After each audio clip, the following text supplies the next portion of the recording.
Everyone, हम transport in plant chapter पढ़ रहे थे और ये इस चैप्टर का 7th लेक्चर है। हमने 5th लेक्चर में लॉन्ग डिस्टेंस ट्रांसपोर्ट को स्टार्ट किया था और 5th लेक्चर में ही एब्जॉर्प्शन ऑफ वाटर टॉपिक को कंप्लीट कर दिया था। उसके बाद 6th लेक्चर में हमने Uptake of mineral ion, water movement up a plant, translocation of mineral ion topic को कंप्लीट कर दिया था।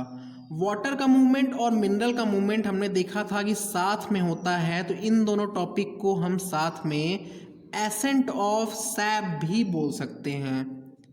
ASCENT, ascent of SAP. SAP means होता है वाटर प्लस मिनरल और एसेंट मीन्स होता है अपवर्ड मूवमेंट।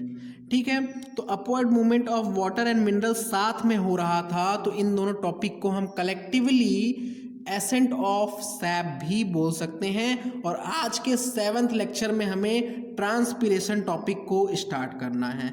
इससे पहले 6th लेक्चर का एक नोट पॉइंट हो जाए, जो कि मैंने बोला तो था पर नोट्स में नहीं लिखा था। मैं नोट्स पलट के देख रहा था तो मुझे नहीं मिला, बट ये पॉइंट मैंने बताया था कि ट्रांसपिरेशन पुल को cohesion tension transpiration pull model of water transport बोलते हैं। ये पॉइंट NCERT मैंने दिखाया था और आपको अपने नोट्स में नोट कर लेना चाहिए और याद रखना चाहिए, क्योंकि ये एक इम्पॉर्टेंट पॉइंट है। ठीक है, तो आइए ट्रांसपिरेशन टॉपिक को स्टार्ट करते हैं। ये NCERT में 11.4 नंबर का टॉपिक है। 11.4 नंबर का टॉपिक है। हमने देखा कि रूट के थ्रू वाटर एब्जॉर्ब कर लिया गया। अब ये जो वाटर एब्जॉर्ब किया गया है, ये जाइलम के थ्रू अपवर्ड मूवमेंट होगा ट्रांसपिरेशन पुल के थ्रू, और फाइनली लीफ में जाएगा। और लीफ में जाने के बाद ये वाटर वेपर के फॉर्म में लॉस हो जाएगा, और इसी प्रोसेस को हम लोग ट्रांसपिरेशन बोलते हैं। और वाटर वेपर के फॉर्म में होता है, तो इसीलिए हम इसे इवापोरेटिव लॉस बोलते हैं। तो ट्रांसपिरेशन की डेफिनेशन क्या हो जाएगी? डेफिनेशन हो जाएगी कि evaporative loss of water, evaporative loss of water in the form of water vapour, in the form of water vapour from, कहाँ से ये लॉस हो रहा था? Aerial part of, from aerial part of plant. ये लॉस कहाँ से हो रहा था? तो एरियल पार्ट ऑफ प्लांट से हो रहा था, और इसी प्रोसेस को हम लोग ट्रांसपिरेशन बोलते हैं। इसी प्रोसेस को हम लोग ट्रांसपिरेशन बोलते हैं। तो ट्रांसपिरेशन क्या हो गया? इवापोरेटिव लॉस ऑफ वाटर हो गया। ट्रांसपिरेशन में वाटर का किस फॉर्म में लॉस हो रहा है? तो वाटर वेपर के फॉर्म में लॉस हो रहा है। देखिए, वाटर वेपर के फॉर्म में लॉस हो रहा था। लास्ट लेक्चर में हमने गटेशन और ब्लीडिंग देखा था, तो वहाँ पे वाटर वेपर के फॉर्म में लॉस ना हो करके लिक्विड वाटर का लॉस हो रहा था। लिक्विड वाटर का लॉस हो रहा था। तो यहाँ पे ट्रांसपिरेशन में ये जो वाटर है, वेपर के फॉर्म में इसका लॉस होगा, वेपर के फॉर्म में लॉस होगा। और इसके अलावा लास्ट लेक्चर में हमने एक पॉइंट और देखा था कि जो लेस देन 1% H2O, प्लांट ने जितना वाटर एब्जॉर्ब किया है, उस वाटर का लेस देन 1% ही प्लांट यूज़ करता है फोटोसिंथेसिस, रेस्पिरेशन और प्लांट ग्रोथ में। और इसके अलावा जो मोर देन 99% ऑफ वाटर है, या फिर तो हम बोल सकते हैं कि मोस्ट ऑफ वाटर ट्रांसपिरेट हो जाता है, इसी ट्रांसपिरेशन प्रोसेस के थ्रू लॉस हो जाता है। ठीक है, तो समझ में आ रहा है आपको ट्रांसपिरेशन क्या होता है। और ये ट्रांसपिरेशन होगा कहाँ? एरियल पार्ट ऑफ वाटर, ये जो प्लांट का ऊपरी भाग है, ऊपरी हिस्सा है, वहाँ से ये लॉस होता है। तो ये लॉस ऑफ वाटर एक्चुअल में प्लांट के किस पोजीशन से हो रहा है, किस पार्ट से हो रहा है, इसके बेसिस पे ट्रांसपिरेशन के टाइप्स हम देखेंगे नेक्स्ट पेज में। तो आइए नेक्स्ट पेज में चलते हैं। देखिए, हमें देखना है अब टाइप्स ऑफ ट्रांसपिरेशन। तो ट्रांसपिरेशन दो तरह के हो जाएंगे। पहला हो जाएगा फोलियर ट्रांसपिरेशन, फोलियर ट्रांसपिरेशन। फोलियर मीन्स अगर ये लॉस ऑफ वाटर लीफ के थ्रू हुआ, या फिर तो दूसरा हो जाएगा लेंटिकुलर ट्रांसपिरेशन। लेंटिकुलर ट्रांसपिरेशन, तो आइए पहले थोड़ा समझते हैं। फोलियर ट्रांसपिरेशन का मतलब क्या हुआ कि ये थ्रू लीफ से होगा, थ्रू लीफ से होगा। लीफ के थ्रू अगर वाटर का लॉस हो रहा है तो उसे हम फोलियर ट्रांसपिरेशन बोलेंगे। और अगर यही loss of water through lenticel हो रहा है तो उसे हम लोग थ्रू लेंटिसेल्स हो रहा है तो उसे हम लोग लेंटिकुलर ट्रांसपिरेशन बोलते हैं। उसे हम लोग लेंटिकुलर ट्रांसपिरेशन बोलते हैं। तो क्या आपको पता है कि ये लेंटिसेल्स क्या होती हैं? देखिए, अगर ये लेंटिसेल जो होता है वो एक माइन्यूट पोर है जो कि प्लांट के वुडी प्लांट के स्टेम में प्रेजेंट होता है।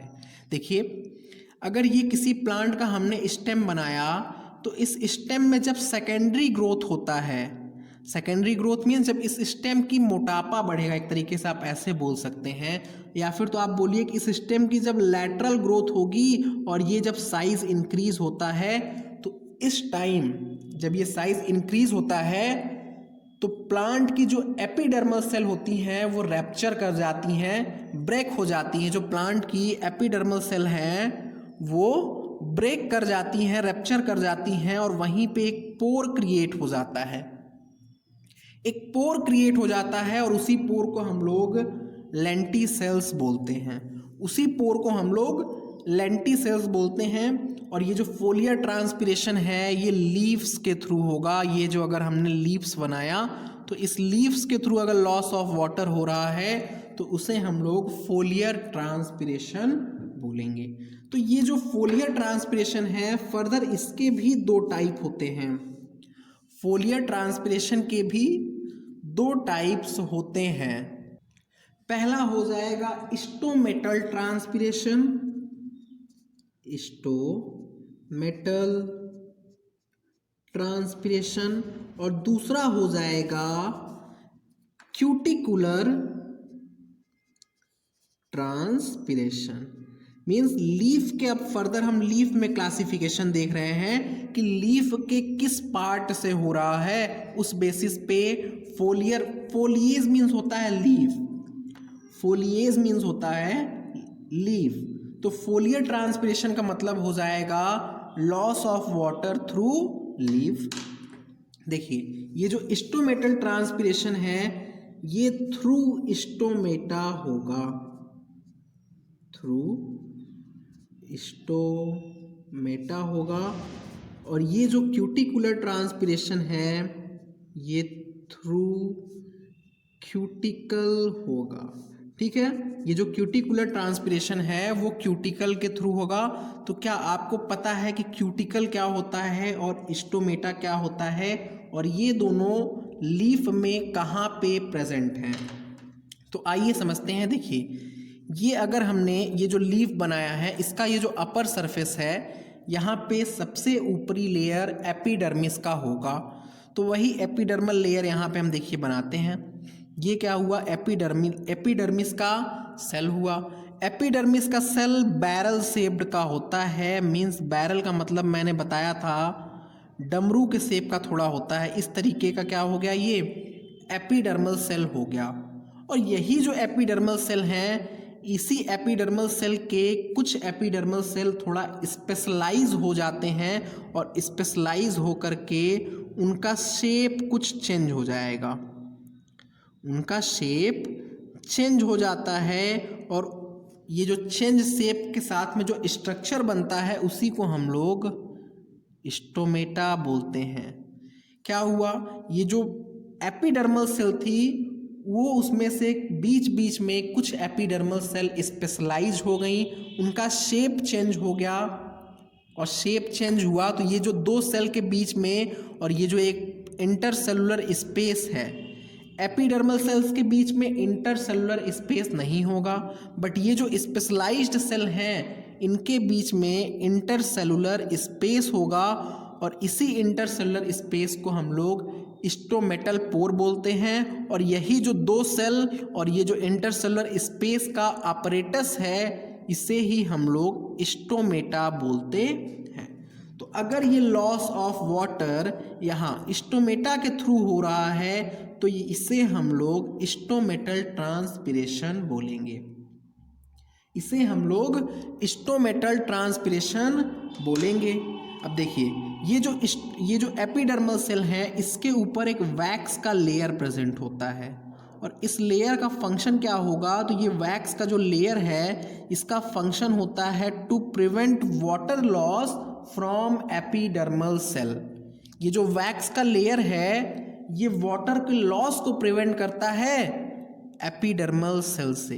बट अगर एपिडर्मल सेल से फिर भी लॉस ऑफ वाटर हो रहा है तो उसे हम लोग क्यूटिकुलर ट्रांसपिरेशन बोलेंगे। उसे हम लोग क्यूटिकुलर ट्रांसपिरेशन बोलेंगे। जिस प्लांट में ये क्यूटिकल का लेयर, ये जो हमने बनाया है वैक्स का लेयर, इसे ही क्यूटिकल बोलते हैं। जिस प्लांट में इस क्यूटिकल का लेयर थिक होगा, मोटा होगा, तो वहाँ पे क्यूटिकुलर ट्रांसपिरेशन कम होगा। और जिस प्लांट में ये क्यूटिकल का लेयर बहुत पतला होगा, थिन होगा, या फिर तो क्यूटिकल अगर एब्सेंट है तो उस प्लांट में क्यूटिकुलर ट्रांसपिरेशन मैक्सिमम होगा। ये पॉइंट समझ रहे हैं आप। स्टोमेटल ट्रांसपिरेशन क्या हो गया, थ्रू स्टोमेटा हो रहा है और क्यूटिकुलर ट्रांसपिरेशन थ्रू क्यूटिकल हो रहा है। क्यूटिकुलर ट्रांसपिरेशन क्यूटिकल के थ्रू हो रहा है। ठीक है, तो देखिए आगे चलते हैं। ये जो स्टोमेटल ट्रांसपिरेशन है ये 80 to 90% होता है। आपने लास्ट पेज में देखा अभी कि मोर देन 99% वाटर का लॉस हो रहा है, तो उस मोर देन 99% वाटर में से 80 to 90% लॉस स्टोमेटा के थ्रू होगा। 80 to 90% लॉस स्टोमेटा के थ्रू होगा। और ये जो क्यूटिकुलर ट्रांसपिरेशन है ये 8 to 9% ओनली होता है। 8 to 9% होता है। और लेंटिकुलर ट्रांसपिरेशन 0.1 to 1% होता है। लेंटिकुलर ट्रांसपिरेशन 0.1 से 1% होता है। तो हमें आगे के टॉपिक में स्टोमेटल ट्रांसपिरेशन को डिटेल में पढ़ना है और क्यूटिकुलर ट्रांसपिरेशन और लेंटिकुलर ट्रांसपिरेशन को डिटेल में नहीं पढ़ना है। तो इनके बारे में कुछ छोटे छोटे पॉइंट्स हम यहीं पे लिख लेते हैं, एक दो इम्पॉर्टेंट पॉइंट। जैसे कि सबसे पहले कि क्यूटिकल क्या होता है। एक बात आती है कि क्यूटिकल क्या होता है, तो क्यूटिकल क्या है, एक वैक्सी लेयर है। Waxy layer outside epidermis, outside epidermis is known as cuticle. अब ये क्यूटिकल क्या हो गया, डेफिनेशन ध्यान में दीजिए कि एक वैक्सी लेयर है, वैक्स का लेयर है आउटसाइड एपिडर्मिस, एपिडर्मिस के बाहर, उसे ही हम लोग क्यूटिकल बोलते हैं। उसे ही हम लोग क्यूटिकल बोलते हैं। ये क्यूटिकल सिर्फ और सिर्फ लीफ में प्रेजेंट होता है, क्यूटिकल रूट में एब्सेंट होगा। ये जो क्यूटिकल का लेयर है ये रूट में एब्सेंट होता है। तो ये जो क्यूटिकल है ये थिन हो सकता है या फिर तो थिक हो सकता है। ये थिन हो सकता है, मीन्स क्यूटिकल का लेयर पतला हो सकता है, या फिर तो थिक हो सकता है, क्यूटिकल का लेयर मोटा हो सकता है।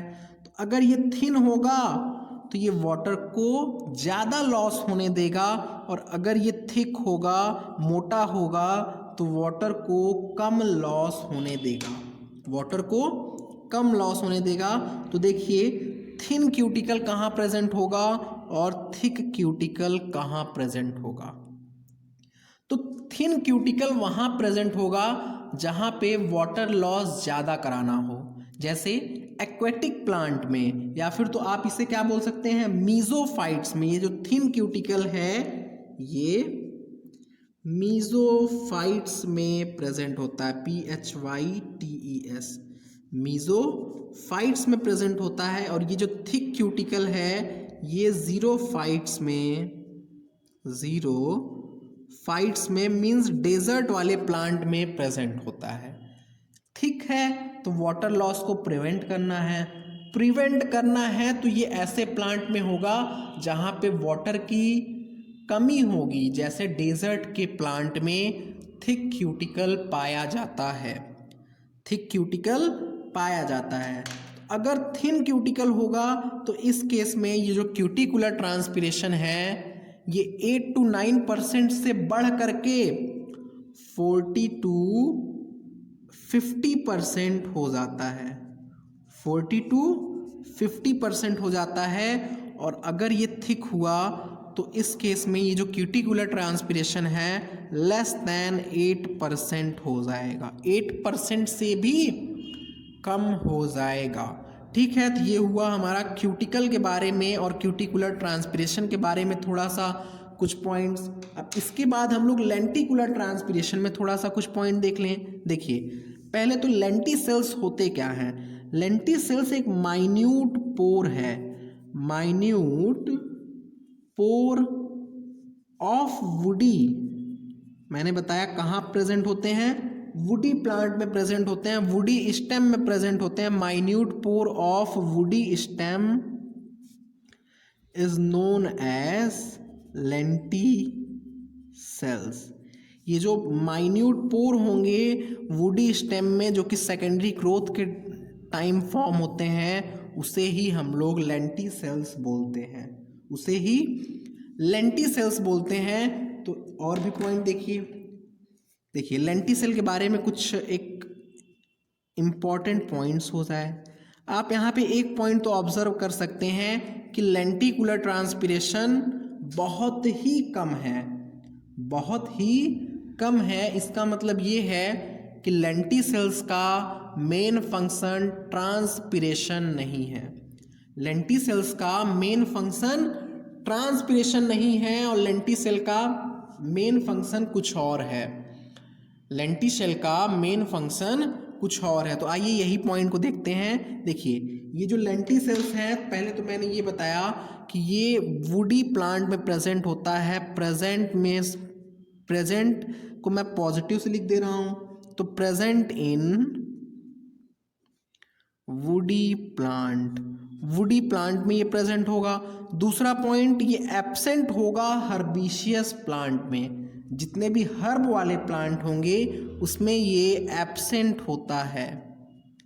हर्बिशियस प्लांट में ये एब्सेंट होगा, ओनली वुडी प्लांट में प्रेजेंट होगा। और ये जो लेंटिसेल है इसका मेन फंक्शन क्या होता है, मैंने बताया कि इसका फंक्शन मेन ट्रांसपिरेशन नहीं है।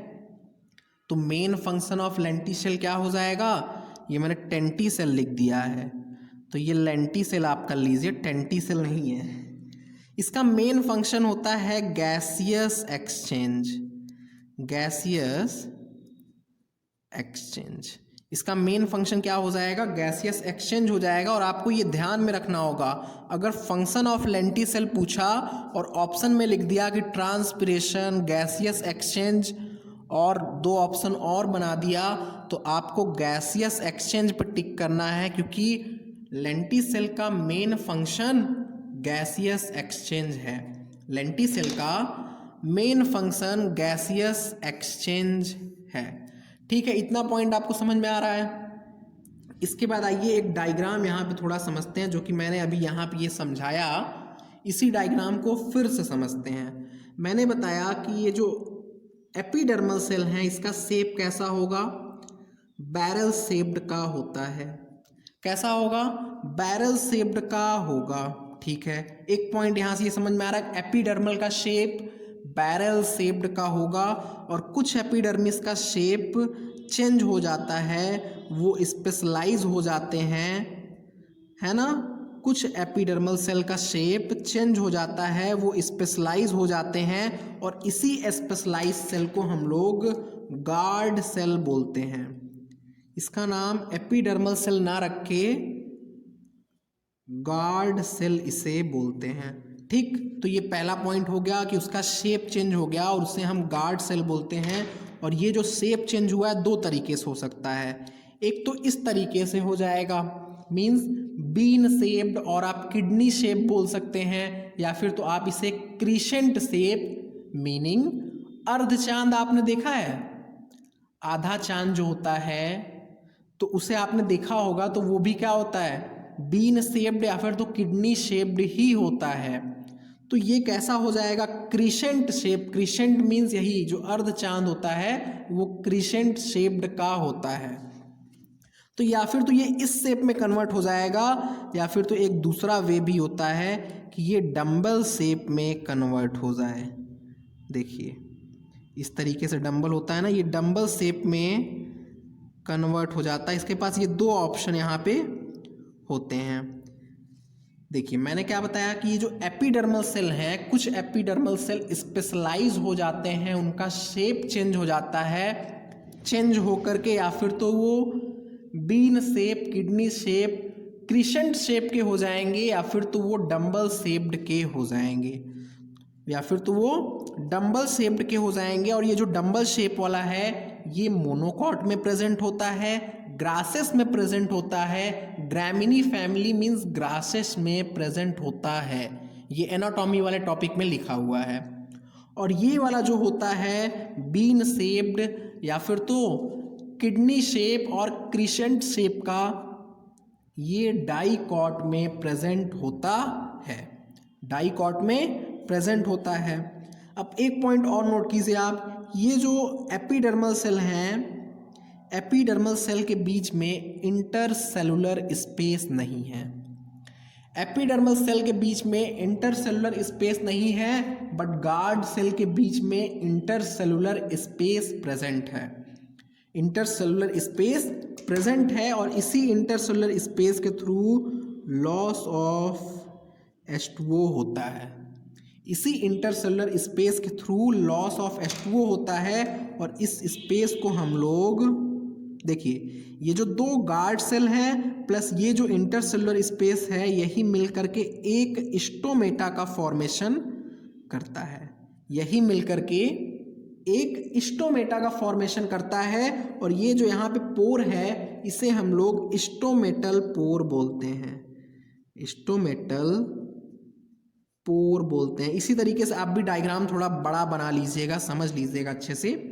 ये क्या हो जाएगा, स्टोमेटल पोर हो जाएगा। और ये जो दो गार्ड सेल के बीच में स्ट्रक्चर है, इस पूरे अपरेटस को हम लोग क्या बोलेंगे, इस पूरे अपरेटस को हम लोग स्टोमेटा बोलते हैं। ठीक है, तो मैंने दो पॉइंट बताया कि इनका शेप चेंज हो गया, और दूसरा कि गार्ड सेल के बीच में इंटरसेलुलर स्पेस प्रेजेंट है, और एपिडर्मल सेल के बीच में इंटरसेलुलर स्पेस नहीं प्रेजेंट है। ठीक है, दो पॉइंट हो गया। तीसरा पॉइंट देखिए, ये जो एपिडर्मल सेल हैं इसके ऊपर क्यूटिकल का लेयर होगा, बट ये जो गार्ड सेल है इसके ऊपर पे क्यूटिकल का लेयर नहीं होता है। मैंने क्या बोला, एपिडर्मल सेल के ऊपर क्यूटिकल का लेयर प्रेजेंट होगा, बट गार्ड सेल के ऊपर क्यूटिकल का लेयर एब्सेंट होगा। ठीक, तीसरा पॉइंट था। चौथा पॉइंट क्या हो जाएगा कि ये जो एपिडर्मल सेल हैं इनमें क्लोरोप्लास्ट एब्सेंट होता है। एपिडर्मल सेल में क्लोरोप्लास्ट एब्सेंट होता है, और ये जो गार्ड सेल हैं ये गार्ड सेल में क्लोरोप्लास्ट प्रेजेंट होता है। ठीक है, इतना पॉइंट समझ में आया। एक पांचवा और लास्ट पॉइंट देखते हैं। देखिए पांचवा और लास्ट पॉइंट को यहाँ बनाते हैं। ये जो एपिडर्मल सेल है इसका वॉल यूनिफॉर्म होता है, मतलब हर डायरेक्शन में इसका जो वॉल होगा वो यूनिफॉर्म होगा, एक तरीके से होगा, कहीं पे भी मोटा या पतला, थिक और थिन नहीं होगा, थिक और थिन नहीं होगा। बट ये जो गार्ड सेल हैं, देखिए ये हमने बनाया गार्ड सेल, एक गार्ड सेल, और ये हमने बनाया दूसरा गार्ड सेल। ये दोनों को आपस में से चिपका दीजिए थोड़ा थोड़ा करके। तो ये जो हमने गार्ड सेल बनाया है इसका जो आउटर वॉल होता है, आउटर वॉल मीन्स ये वाला, देखिए इसका ये जो आउटर वॉल होता है ये थिन होगा।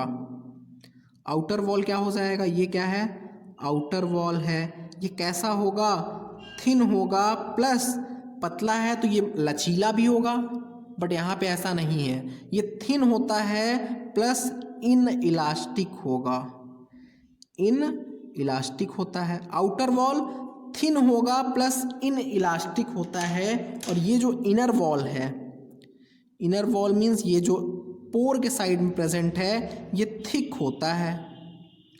ये जो इनर वॉल है ये थिक होता है, मोटा होता है, थिक होता है।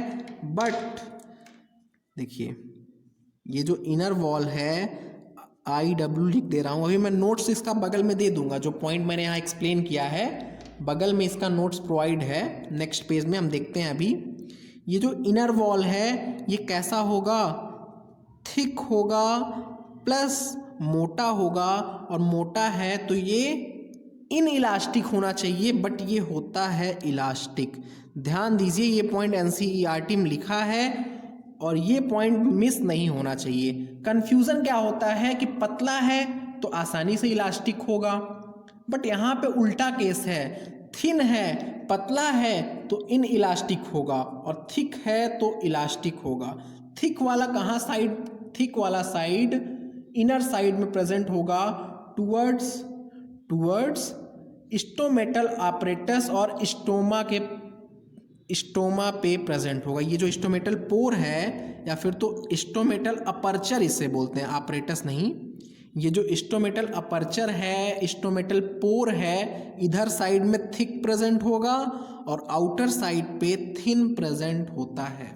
तो ये जो मैंने यहाँ पे 5 पॉइंट समझाया है, नेक्स्ट पॉइंट में इसका नोट्स मैंने लिखा हुआ है, तो आइए एक बार पढ़ के समझ लेते हैं, उसके बाद फाइनली स्टोमेटल ट्रांसपिरेशन को हम स्टार्ट कर देंगे। देखिए difference between guard cell and epidermal cell. Guard cell और एपिडर्मल सेल के बीच में हम यहाँ पे डिफरेंस पॉइंट जो मैंने वहाँ पे बोला है सो यहाँ पे मैंने लिख दिया है। गार्ड सेल का शेप कैसा होगा, डाइकॉट में bean shape, kidney shape, crescent shape का होता है।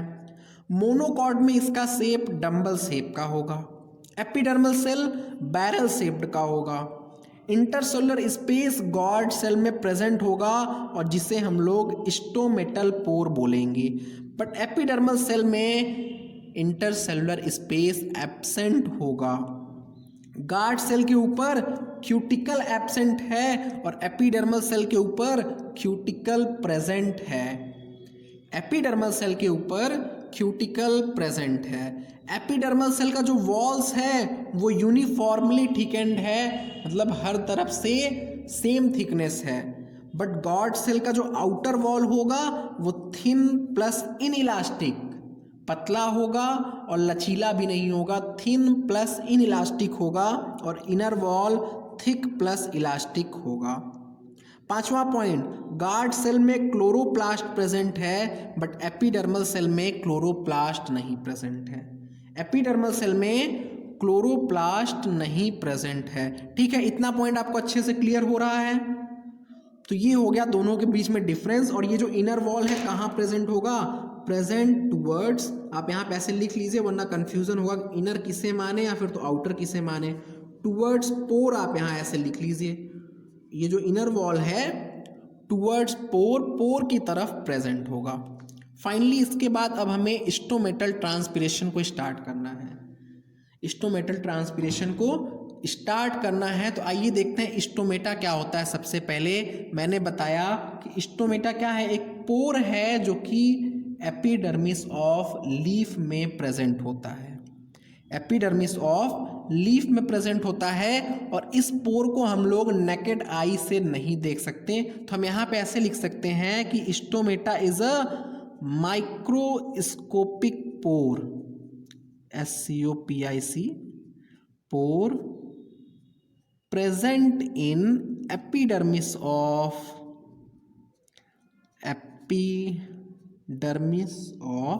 लीफ।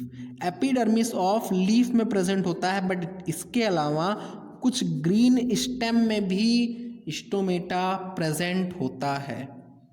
कुछ ग्रीन स्टेम में भी स्टोमेटा प्रेजेंट होता है। अब ये जो स्टोमेटा, इसका फंक्शन क्या होगा देख लिया जाए। स्टोमेटा का FXN मीन्स मैंने फंक्शन लिखा है, तो स्टोमेटा का एक फंक्शन तो हो जाएगा loss of water in transpiration.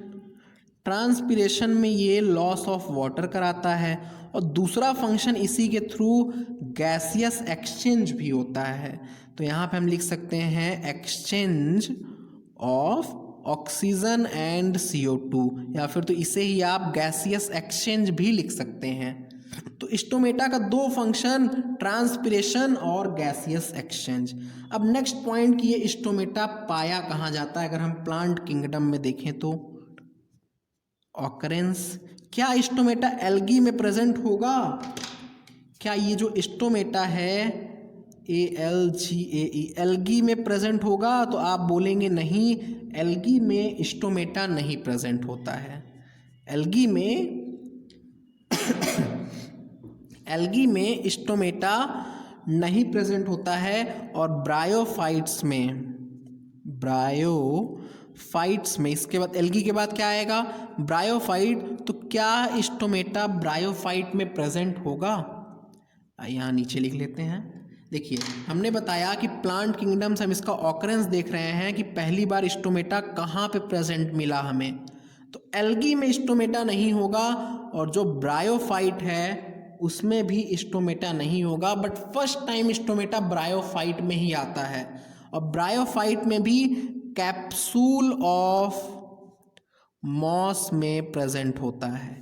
जो मॉस है, मॉस में आपने देखा होगा जो स्पोरोफाइट है उसका 3 पार्ट, फुट, सीटा, कैप्सूल। तो मॉस के कैप्सूल में स्टोमेटा प्रेजेंट होता है, तो मैंने प्लस से दिखा दिया।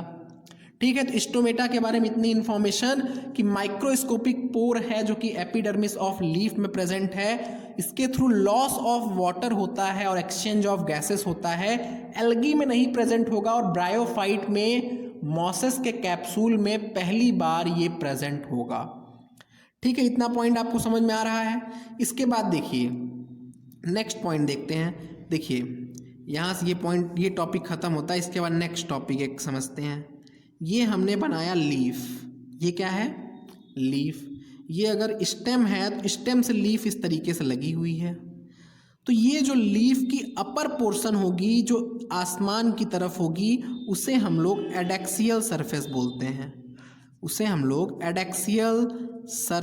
बोलते हैं। और ये जो बॉटम वाला पोर्शन होगा जो कि ग्राउंड की तरफ फेस करेगा, उसे हम लोग एबैक्सियल सरफेस बोलते हैं। उसे हम लोग कौन सा सरफेस बोलेंगे? Abaxial surface.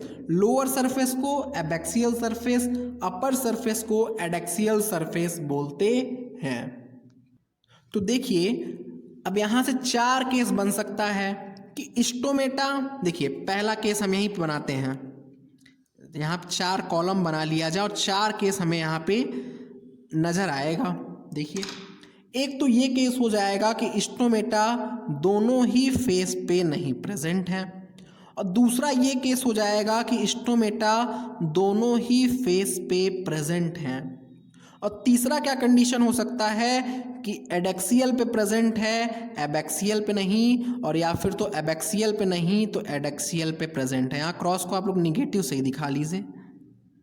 तो ये 4 केस बन सकते हैं कि एक सरफेस पे प्रेजेंट है, दूसरे पे नहीं, या फिर तो दोनों पे नहीं प्रेजेंट है, या फिर तो दोनों पे प्रेजेंट है। तो इस बेसिस पे हम टाइप्स ऑफ लीफ देखते हैं। NCERT में दिया हुआ है, 2 केस NCERT में दिया है। एक तो ये दिया है कि दोनों सरफेस पे प्रेजेंट हैं, और दूसरा ये केस दिया है कि एबैक्सियल सरफेस पे प्रेजेंट हैं।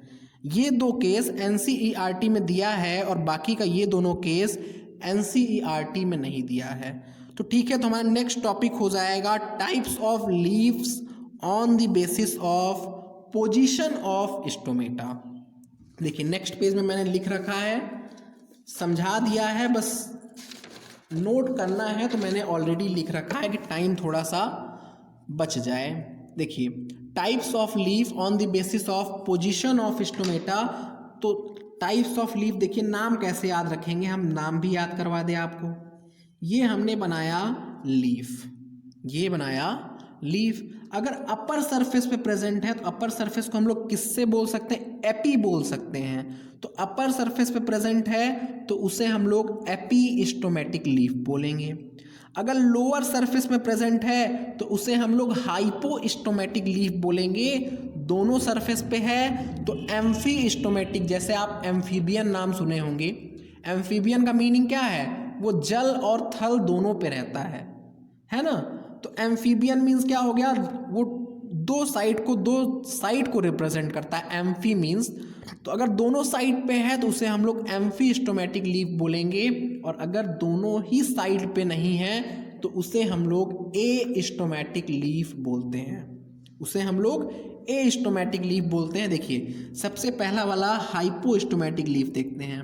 स्टोमेटा कहाँ प्रेजेंट होगा? लोअर सरफेस पे, जिसे हम लोग एबैक्सियल सरफेस बोलेंगे। ठीक है, और इस तरह का स्टोमेटा डाइकॉट में दिखता है, डाइकॉट के लीफ में दिखता है। और डाइकॉट के लीफ को हम लोग डॉर्सी वेंट्रल लीफ बोलते हैं। तो डॉर्सी वेंट्रल लीफ क्यों बोलते हैं? देखिए ये जो लीफ होता है ये एकदम ऐसे फ्लैट होता है। ये जो लीफ है डाइकॉट का ये एकदम फ्लैट होता है। और आगे हम समझाएंगे तो मैं दूसरे तरह का लीफ भी बताऊंगा। पहले ये देखिए कि डॉर्सी वेंट्रल लीफ में ये एकदम फ्लैट होता है, मतलब ये जो स्टेम है और ये जो लीफ है दोनों के बीच में लगभग 90 डिग्री का एंगल बनेगा। ये जो स्टेम है और ये जो लीफ की एक्सिस है दोनों के बीच में 90 डिग्री का एंगल बनेगा। तो इसे हम लोग डाइकॉट की लीफ और डॉर्सी वेंट्रल लीफ बोलते हैं। नेक्स्ट क्या हो जाएगा? Amphistomatic leaf means stomata present on both surface, that is adaxial पे भी एबैक्सियल पे भी। और ये कहाँ प्रेजेंट होगा? मोनोकॉट की लीफ में प्रेजेंट होगा, जिसे हम लोग आइसोबाइलेटरल लीफ भी बोलते हैं। इस लीफ को देखिए, ये लीफ में 90 डिग्री का एंगल नहीं बनाता है। हम डिफरेंट पेन से आपको दिखाते हैं अच्छे से। देखिए रेड पेन से यहाँ पे क्या हो गया कि ये जो लीफ की एक्सिस है और ये जो स्टेम है यहाँ पे 90 डिग्री का एंगल बनाया, तो हमने उसे डॉर्सी वेंट्रल लीफ बोला। और ये देखिए डी से डॉर्सी वेंट्रल, डी से डाइकॉट, तो डाइकॉट में प्रेजेंट होगा। दूसरा क्या हो जाएगा? ये जो स्टेम की एक्सिस है और ये जो लीफ की एक्सिस है दोनों के बीच में एक्यूट एंगल बने, that is less than 90 degree बने, तो ऐसे लीफ को हम लोग आइसोबाइलेटरल लीफ बोलते हैं। आइसोबाइलेटरल लीफ बोलते हैं। ठीक है, और ये मोनोकॉट में प्रेजेंट होगा। थर्ड क्या केस हो जाएगा? एपीस्टोमेटिक लीफ। एपी मीन्स होता है ऊपर, हाइपो मीन्स होता है नीचे, एम्फी मीन्स होता है दोनों तरफ। तो एपी मीन्स अपर सरफेस पे होगा, अपर सरफेस को एडेक्सियल बोलेंगे। और ये हमें ऑब्जर्व होता है फ्री फ्लोटिंग हाइड्रोफाइट पे। फ्री फ्लोटिंग हाइड्रोफिटिक प्लांट में देखिए ये कोई हाइड्रोफिटिक प्लांट है, सॉरी ये वाटर है, और इस वाटर के सरफेस पे कोई भी, हमने ये वाटर का सरफेस बनाया और इस सरफेस पे कोई भी ऐसे लीफ प्रेजेंट है किसी प्लांट की। अब ये लीफ तो नहीं लग रही है, फिर भी आप मान लीजिए कि ये लीफ है, तो इसका नीचे वाला सरफेस क्या होगा? वाटर के कांटेक्ट में होगा और ऊपर वाले सरफेस से ही लॉस ऑफ वाटर होगा। तो इसलिए स्टोमेटा ऊपर के ही सरफेस में प्रेजेंट होगा, एडेक्सियल सरफेस में ही प्रेजेंट होगा। तो ये कैसा लीफ हो जाएगा? एपीस्टोमेटिक लीफ हो जाएगा। इसके बाद लास्ट केस क्या हो जाएगा? एस्टोमेटिक लीफ। ऐसा लीफ जहाँ पे स्टोमेटा एब्सेंट हो, ऐसा लीफ जहाँ पे स्टोमेटा एब्सेंट हो। और ये लीफ कहाँ पाया जाएगा?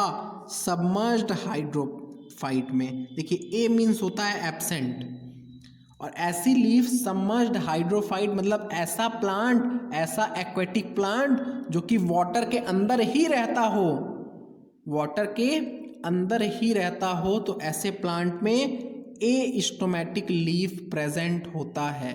ठीक है, ये टाइप्स ऑफ लीफ हो गए on the basis of position of stomata. अब हम नेक्स्ट टॉपिक पढ़ेंगे, स्ट्रक्चर ऑफ स्टोमेटा। देखिए नेक्स्ट टॉपिक हो जाएगा हमारा स्ट्रक्चर ऑफ स्टोमेटा। ये जो लिखा हुआ है इस पे नहीं ध्यान दीजिए आप, मैं यहाँ से पढ़ाना शुरू करूँगा और ये पॉइंट्स सारे आप फिल करेंगे, मतलब हम और आप साथ में मिलके ये सारे पॉइंट्स को फिल करेंगे। तो देखिए स्ट्रक्चर ऑफ स्टोमेटा में सबसे पहले तो स्टोमेटा में हमने एक स्ट्रक्चर बताया, ये गार्ड सेल का है ना। तो गार्ड सेल कितने होंगे, एक स्टोमेटा में 2 गार्ड सेल इस तरीके से प्रेजेंट होंगे। तो ये हो गया 2 गार्ड सेल, 2 गार्ड सेल होंगे। और ये जो गार्ड सेल है इसमें वैक्यूल प्रेजेंट होता है। ये जो गार्ड सेल है इसमें लार्ज वैक्यूल प्रेजेंट होता है। हम यहाँ पे डाइकॉट का स्टोमेटा का स्ट्रक्चर देखेंगे, मीन्स ऐसा स्टोमेटा जो कि बीन शेप्ड का हो, जिसका गार्ड सेल बीन शेप्ड का हो, क्रिसेंट शेप का हो, किडनी शेप का हो। ठीक है, तो देखिए ये स्टोमेटा का गार्ड सेल हो गया जो कि अभी हमने देखा। एक ये जो गार्ड सेल है स्पेशलाइज्ड एपिडर्मल सेल है। इसके अगल बगल में कुछ एपिडर्मल सेल प्रेजेंट होते हैं जिनके पास क्लोरोप्लास्ट होगा। ये मैंने जो बनाए हैं एपिडर्मल सेल, गार्ड सेल के बगल में क्या होंगे, एपिडर्मल सेल होंगे, पर इनके जो बगल में एपिडर्मल सेल प्रेजेंट होते हैं उनके पास में क्लोरोप्लास्ट प्रेजेंट होता है। बाकी एपिडर्मिस में, बाकी एपिडर्मल सेल में क्लोरोप्लास्ट नहीं प्रेजेंट होता है, बट जो एपिडर्मल सेल गार्ड सेल के अगल बगल में होता है उसे हम लोग सब्सिडरी सेल बोलते हैं, और वो सेल में क्लोरोप्लास्ट प्रेजेंट होता है। ठीक है, तो ये स्ट्रक्चर ऑफ स्टोमेटा है, आपको देखने में अच्छा लग रहा होगा, काफ़ी सुंदर बनाया है मैंने, है ना। आइए इसका नामकरण किया जाए। ये जो साइड साइड में हमने सेल बनाया है इस सेल का नाम है सब्सिडरी सेल। कंपोनेंट में हमें क्या क्या दिख रहा है पहले उसे नोट कर लिया जाए। सबसे पहले हमें एक दिखा सब्सिडरी सेल, और क्या दिखा, ये है गार्ड सेल। सब्सिडरी सेल है, गार्ड सेल है, और ये जो पोर है इसे हम लोग बोलेंगे स्टोमेटल पोर, स्टोमेटल अपर्चर और स्टोमा। इसे क्या बोलेंगे, stoma oblique stomatal pore oblique aperture, stomatal aperture. ठीक है, ये 3 नाम से हम इस पोर को बोल सकते हैं। तो ये 3 हमें कंपोनेंट यहाँ पे दिख रहे हैं, एक तो सब्सिडरी सेल दिखा, एक गार्ड सेल दिखा और एक स्टोमा दिखा। तो हम यहाँ पे फिल करते चलते हैं साथ में कि स्टोमेटल ऑपरेटस, अपर्चर यहाँ लिखा है, यहाँ ऑपरेटस लिखा है, तो स्टोमेटल ऑपरेटस में कौन कौन से कंपोनेंट आपको दिख रहे हैं, तो स्टोमेटल ऑपरेटस में 3 कंपोनेंट हो जाएगा। एक तो सब्सिडरी सेल हो जाएगा, दूसरा गार्ड सेल हो जाएगा, और तीसरा यहाँ छोटा वाला नाम लिख देते हैं स्टोमा। आप ब्रैकेट में करके बाकी दोनों भी नाम लिख लीजिए, स्टोमेटल पोर और अपर्चर, स्टोमेटल पोर और स्टोमेटल अपर्चर। ठीक है, तो ये 3 कंपोनेंट हो गए। और आइए इस डायग्राम को और थोड़ा डिटेल में कुछ समझते हैं। देखिए यहाँ पे ये वाला स्ट्रक्चर जो हमने गार्ड सेल के अंदर बनाया है इसे हम लोग क्या बोलेंगे, वैक्यूल बोलते हैं। इसे हम लोग वैक्यूल बोलते हैं। और इसके अलावा ये जो वैक्यूल है, ये जो गार्ड सेल होगा, आप एक बीन को या फिर तो एक किडनी को आप थोड़ा इमेजिन कीजिए, 3D शेप में होगा। आप एक जो बीन जो आप खाते हैं उसको थोड़ा इमेजिन कीजिए तो आपको यहाँ पे कुछ समझ में आएगा। देखिए इसकी जो सेल वॉल होती है, ये जो बीन में वॉल लगा होता है, या फिर तो यहाँ पे ये जो गार्ड सेल है उसकी जो सेल वॉल होगी, उस सेल वॉल किसकी बनी होगी, सेलुलोज की बनी होगी, सेलुलोजिक माइक्रोफाइब्रिल की बनी होगी। तो ये जो सेलुलोजिक माइक्रोफाइब्रिल है वो इस तरीके से अरेंज होता है। एक दूसरा क्या कंडीशन हो सकता है, सेलुलोजिक माइक्रोफाइब्रिल्स ऐसे ऐसे अरेंज हो जाए, ऐसे ऐसे अरेंज हो जाए, बट इस तरीके से ना अरेंज हो करके इस तरीके से अरेंज होता है। और ये कैसा तरीका है? रेडियली अरेंज होता है, लॉन्गिट्यूडनली नहीं अरेंज है। कैसा अरेंज है? रेडियली अरेंज है।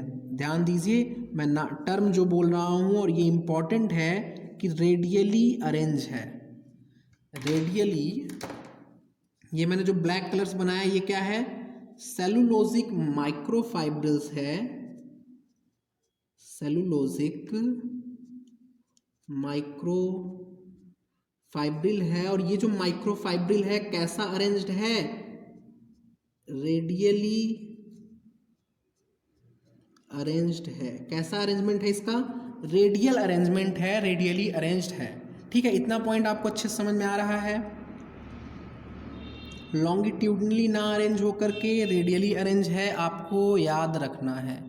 तो यहाँ पे स्टोमेटल अपर्चर में हमने देखा। इसके अलावा एक पॉइंट और कि ये जो इनर वॉल होगा थिक होगा। इनर वॉल थिक होगा, इसे थिक हल्का बना देते हैं। देखिए, इनर वॉल थिक होगा और आउटर वॉल थिन होगा। हमने इनर वॉल को थोड़ा थिक कर दिया तो आउटर वॉल थिन रह जाएगा। इनर वॉल कैसा होगा? थिन हो। इनर वॉल थिक होगा और इलास्टिक होगा, और आउटर वॉल थिन होगा और इन इलास्टिक होगा। तो हमने देखा स्टोमेटल आपरेटस में 3 कंपोनेंट हैं, सब्सिडरी सेल, गॉड सेल और स्टोमा। तो इसमें से हमें सब्सिडरी सेल के बारे में थोड़ा डिटेल में हम देखेंगे, कुछ 1-2 पॉइंट। फिर गार्ड सेल के बारे में देखेंगे, और स्टोमा तो एक ओपनिंग है, एक कैविटी है, तो इसके बारे में क्या देखेंगे। अब कैविटी है तो है। देखिए, सब्सिडरी सेल के बारे में 1-2 पॉइंट हम नोट करते हैं। ये जो सब्सिडरी सेल होता है इसमें आयंस की अमाउंट बहुत ज़्यादा होती है। आयंस यहाँ पे बहुत ज़्यादा अमाउंट में प्रेजेंट होते हैं, और क्यों प्रेजेंट होते हैं अभी आपको आगे समझ में आएगा। वो आयंस हेल्प करते हैं opening and closing of stomata में। तो हम यहाँ बोल सकते हैं ये जो सब्सिडरी सेल है it is a store house of ions. यहाँ पे आयंस बहुत ज़्यादा अमाउंट में प्रेजेंट होते हैं। दूसरा एक पॉइंट और कि इसमें मैंने बताया कि क्लोरोप्लास्ट प्रेजेंट होगा। क्लोरोप्लास्ट प्रेजेंट होगा। क्लोरोप्लास्ट मैंने पॉजिटिव दिखा दिया, मतलब प्रेजेंट होगा, और बाकी एपिडर्मल सेल में क्लोरोप्लास्ट एब्सेंट होता है। ठीक है, तो ये सब्सिडरी सेल के बारे में हो गया। इसके बाद गार्ड सेल। गार्ड सेल में हमने शेप देखा कि डाइकॉट में क्या शेप होता है? बीन शेप होगा, किडनी शेप होगा, या फिर तो इसे ही हम क्या बोल सकते हैं? क्रिसेंट शेप बोल सकते हैं। ठीक है, बीन शेप होगा, किडनी शेप होगा, या फिर तो इसे ही हम क्रिसेंट शेप बोलेंगे। और मोनोकॉट में डम्बल शेप का होता है। ये एनसीईआरटी में दिया है। अगर आपको लगता है कि ये हमने एक्स्ट्रा बताया है तो आप एनाटॉमी वाला चैप्टर ओपन कीजिए, वहाँ पे दिया हुआ है। ये डम्बल शेप का होगा। ठीक है, ये बीन शेप का है, ये डम्बल शेप का है, और ये मोनोकॉट में स्पेशली ग्रासेस में पीवाईक्यू में आया भी है। अभी शायद 18 या 19 में आया हुआ है कि ग्रासेस में किस तरह का स्टोमेटा प्रेजेंट होता है। तो ग्रासेस में डम्बल शेप का स्टोमेटा प्रेजेंट होता है। हम नेक्स्ट पॉइंट देखते हैं। शेप के बाद वॉल हो गया। तो वॉल में अभी आपने हमसे बताया कि आउटर वॉल जो होगा वो थिन होता है, पतला तो है बट इन इलास्टिक होगा। इन इलास्टिक होगा, बिल्कुल भी लचीला नहीं होगा। और ये जो इनर वॉल है वो थिक होगा, मोटा होगा, बट इलास्टिक होगा। थिक होगा प्लस इलास्टिक होगा। इसके बाद next point, arrangement of cellulosic microfibrils. ये जो सेलुलोजिक माइक्रोफाइब्रिल्स है उनका अरेंजमेंट कैसा है? रेडियली अरेंज्ड है। रेडियली अरेंज्ड हैं। तो देखिए, अब यहाँ पे एक पॉइंट और हम समझते हैं कि opening and closing of stomata कैसे होता है। Opening and closing of stomata कैसे होता है? तो देखिए, ये जो पोर है ये जब क्लोज कैसे होगा, ये हमने बनाया क्लोज्ड पोर, और दूसरा वाला केस ये ओपन दिखा रहा है। मीन्स ये जो पहला हमने बनाया था ये हमने ओपन स्टोमेटा दिखाया है, और ये क्या हो गया? क्लोज्ड स्टोमेटा हो गया। अब ये क्लोज क्यों हो जाता है थोड़ा समझते हैं। इसका जो इनर वॉल है ये थिक तो है बट ये इलास्टिक है, थोड़ा सा लचीला होता है। तो जब सेल के अंदर में वाटर आएगा, गार्ड सेल के अंदर में वाटर की एंट्री होगी तो गार्ड सेल कैसा हो जाएगा, फूल जाएगा। गार्ड सेल फूल जाएगा और फूल जाएगा तो ये ऊपर वाला पार्ट हल्का सा लचक जाएगा, नीचे वाला पार्ट लचक जाएगा। मतलब ये क्या होगा, हल्का सा ये जो सेलुलोजिक माइक्रोफाइब्रिल्स है इनकी वजह से एक फोर्स लगेगा और ये जो इनर वॉल है ये अवे की तरफ थोड़ा सा शिफ्ट होगा। देखिए एनसीईआरटी में लिखा है ये पॉइंट, मैं आपको पढ़ के दिखाता हूँ। और अभी opening and closing of stomata हमें देखना ही है। देखिए when turgidity increases, turgidity means water का कंटेंट इंक्रीज होगा within the two guard cell. जब दोनों गार्ड सेल में टर्जिडिटी इंक्रीज होगा, वाटर कंटेंट इंक्रीज होगा तो ये क्या कर देगा, फ्लैंकिंग ईच स्टोमेटल अपर्चर और पोर। अगर इसमें होगी तो ये क्या करेगा, स्टोमेटल पोर को ओपन कर देगा। The thin outer wall bulge out, जो आउटर वॉल है थिन है तो वो बल्ज आउट हो जाएगा, प्रोट्रूड हो जाएगा, बाहर की तरफ निकल जाएगा। और बाहर की तरफ निकलेगा तो ये क्या करेगा, फोर्स करेगा इनर वॉल को। देखिए अगर ये बाहर की तरफ आना चाहेगा और सेलुलोजिक माइक्रोफाइब्रिल्स ऐसे हैं तो ये क्या करेगा, इनर वाले को खींचेगा ना, दोनों अटैच्ड हैं ऐसे माइक्रोफाइब्रिल से। तो जब ये बाहर वाला बल्ज आउट होगा, thin outer wall bulge out, उसमें पानी गया, आउटर वाला वॉल पतला है तो क्या होगा, वो बल्ज आउट हो जाएगा, बाहर की तरफ निकल जाएगा, पानी पी के फूल गया है। तो करेगा क्या, जब बाहर की तरफ निकलेगा तो ये फोर्स करेगा इनर वॉल को, force the inner wall into a crescent shape, crescent shape में उसको ला देगा।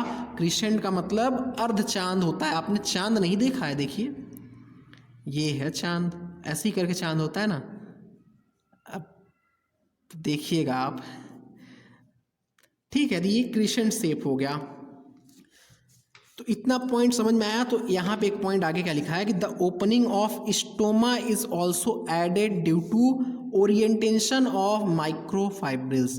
तो वही पॉइंट मैंने बताया कि ओरिएंटेशन ऑफ माइक्रोफाइब्रिल्स रेडियली है और इसने क्या किया, जब ये जो आउटर वॉल थिन था, पानी पाया तो बाहर की तरफ लचक गया, जब लचक गया तो इसने इनर वॉल को सेलुलोजिक माइक्रोफाइब्रिल से पकड़ के खींच लिया। ये जो सेलुलोजिक माइक्रोफाइब्रिल्स है इससे पकड़ के खींच लिया, जिससे क्या हो गया, पोर ओपन हो गया।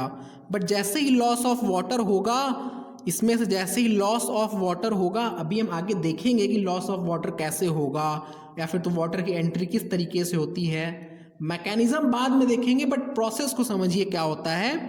जब यहाँ से लॉस ऑफ वाटर होगा तो यहाँ सेल से क्या होगा, सेल फ्लैसिड हो जाएगा। और जब सेल फ्लैसिड होगा तो वो पोर को क्लोज कर देगा।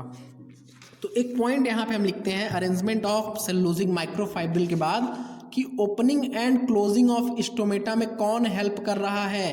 तो opening and closing of stomata में वॉल ऑफ गार्ड सेल भी हेल्प कर रहा है और साथ में सेलुलोज माइक्रोफाइब्रिल का अरेंजमेंट भी हेल्प कर रहा है। मीन्स अरेंजमेंट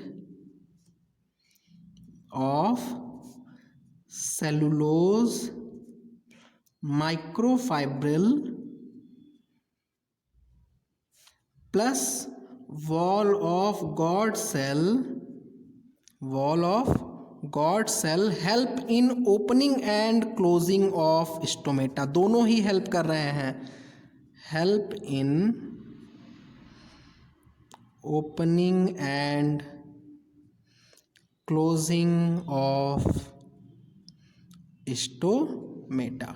ठीक है, ये किस में हेल्प कर रहे हैं, opening and closing of stomata में हेल्प कर रहे हैं और ये पॉइंट इंपॉर्टेंट है।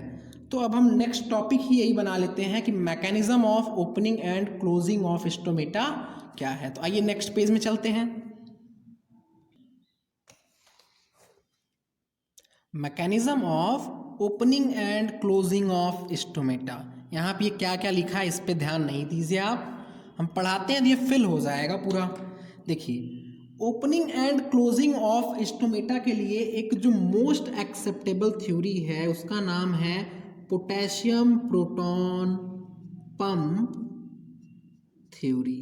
इस थ्योरी के जननी को देख लेते हैं, मतलब इस थ्योरी की डिस्कवरी किसने की थी? तो इस थ्योरी को लेविट ने प्रपोज किया था। इस थ्योरी को लेविट ने प्रपोज किया था और ये थ्योरी मोस्ट एक्सेप्टेबल थ्योरी है, मोस्ट एक्सेप्टेबल थ्योरी है। ये जो थ्योरी है पोटेशियम प्रोटॉन पंप थ्योरी, वैसे तो बहुत सारा थ्योरी आया हुआ है, स्टार्च शुगर इंटर कन्वर्जन, कई सारे थ्योरीज हैं, बट जो इम्पॉर्टेंट थ्योरी है उसी एक थ्योरी को यहाँ पे हम पढ़ते हैं जो कि मोस्ट एक्सेप्टेबल है। तो थ्योरी का नाम क्या हो गया? Potassium proton pump theory. ठीक है, तो देखिए इसमें दो केस बनता है कि स्टोमेटा ओपन होगा, स्टोमेटा ओपन होगा। तो स्टोमेटा कब ओपन होता है आप बताइए? स्टोमेटा इन जनरली डे के टाइम में ओपन होता है। मैं जनरल केस बता रहा हूँ, जनरली बोल रहा हूँ। कुछ प्लांट ऐसे भी हैं जिसमें स्टोमेटा नाइट के टाइम में ओपन होता है। तो स्टोमेटा कब ओपन होता है? डे के टाइम में होता है। और कैसे ओपन होगा? इफ गार्ड सेल अगर कैसा हो? टर्जिट हो। टर्जिट मीन्स फूला हुआ हो, जो कि अभी मैंने लास्ट पेज में समझाया कि अगर गार्ड सेल टर्जिट होगा तो स्टोमेटा ओपन हो जाएगा। और दूसरा यहाँ पे क्या केस बन सकता है कि स्टोमेटा क्लोज हो, ये जनरल केस है। तो स्टोमेटा क्लोज कब होगा? ड्यूरिंग नाइट में होगा, या फिर तो आप डायरेक्ट नाइट लिख लीजिए। स्टोमेटा डे के टाइम में ओपन होता है और नाइट के टाइम में क्लोज होता है। और क्लोज होने की कंडीशन क्या है कि इफ गार्ड सेल बिकम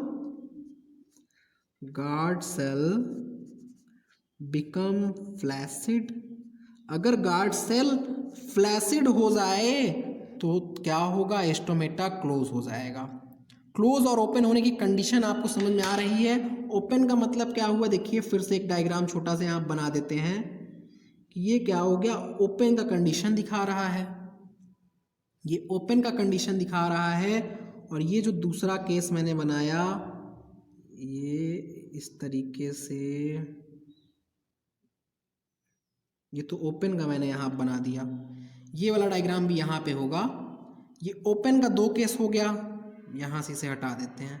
ये ओपन का दो केस हो गया कि अगर ये डाइकॉट में रहा तो इस तरीके से ओपन होगा और मोनोकॉट में रहा तो इस तरीके से ओपन होगा। और क्लोज का क्या कंडीशन हो जाएगा कि यही जो स्टोमेटल पोर है वो, ये जो स्टोमेटल पोर है वो क्लोज्ड हो जाएगा, कुछ इस तरीके से हो जाएगा। देखिए ये जो स्टोमेटल पोर है ये क्लोज हो जाएगा। तो ये ओपन स्टोमेटा है, ये क्लोज स्टोमेटा है। ओपन होता है डे के टाइम में, क्लोज होता है नाइट के टाइम में। ये मैंने जनरल केस बताया, NCERT में इतना ही पॉइंट लिखा है, बट हम आगे इसकी मैकेनिज्म को भी समझेंगे। तो ये मैंने जनरल केस बताया, बट कुछ प्लांट ऐसे भी होते हैं जिसमें स्टोमेटा नाइट के टाइम में ओपन होता है। तो एक नोट पॉइंट लिख करके यहाँ पे हम उसे नोट कर लेते हैं, थोड़ा सा एक नोट पॉइंट में नोट कर लेते हैं। देखिए जिम्नोस्पर्म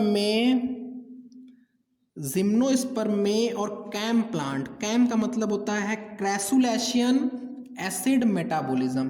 क्रैसुलेसी एक फैमिली है और कैम नाम क्यों पड़ा? क्योंकि ये आप फोटोसिंथेसिस चैप्टर में जानेंगे। तो कैम एक प्लांट है क्रैसुलेसी फैमिली का, और जिम्नोस्पर्म, इन दोनों में स्टोमेटा नाइट के टाइम में ओपन होता है, ओपन ड्यूरिंग नाइट। और ऐसे स्टोमेटा को हम लोग स्कोटो एक्टिव स्टोमेटा बोलते हैं। नाम आपको याद रखना होगा, फोटोसिंथेसिस चैप्टर में भी यूज हुआ है। तो जिम्नोस्पर्म में और कैम प्लांट में स्कोटो एक्टिव स्टोमेटा प्रेजेंट होता है। मैंने जब फोटोसिंथेसिस पढ़ाया था, इस चैनल पे लेक्चर अपलोड है, तब भी मैंने ये पॉइंट बताया हुआ है। तो ऐसा क्यों होता है कि इनमें नाइट के टाइम में स्टोमेटा ओपन होते हैं, और दूसरा ये भी है कि इनका स्टोमेटा संकेन होगा, डीपली प्रेजेंट होगा, धंसा हुआ होगा, अंदर के साइड में प्रेजेंट होगा। तो ऐसा इसलिए होता है कि इन्हें वाटर लॉस को बचाना होता है। To prevent water loss, scotoactive stomata and sunken stomata present in gymnosperm and CAM plant. ठीक है, ये नोट पॉइंट था, हमने नोट कर लिया इसे।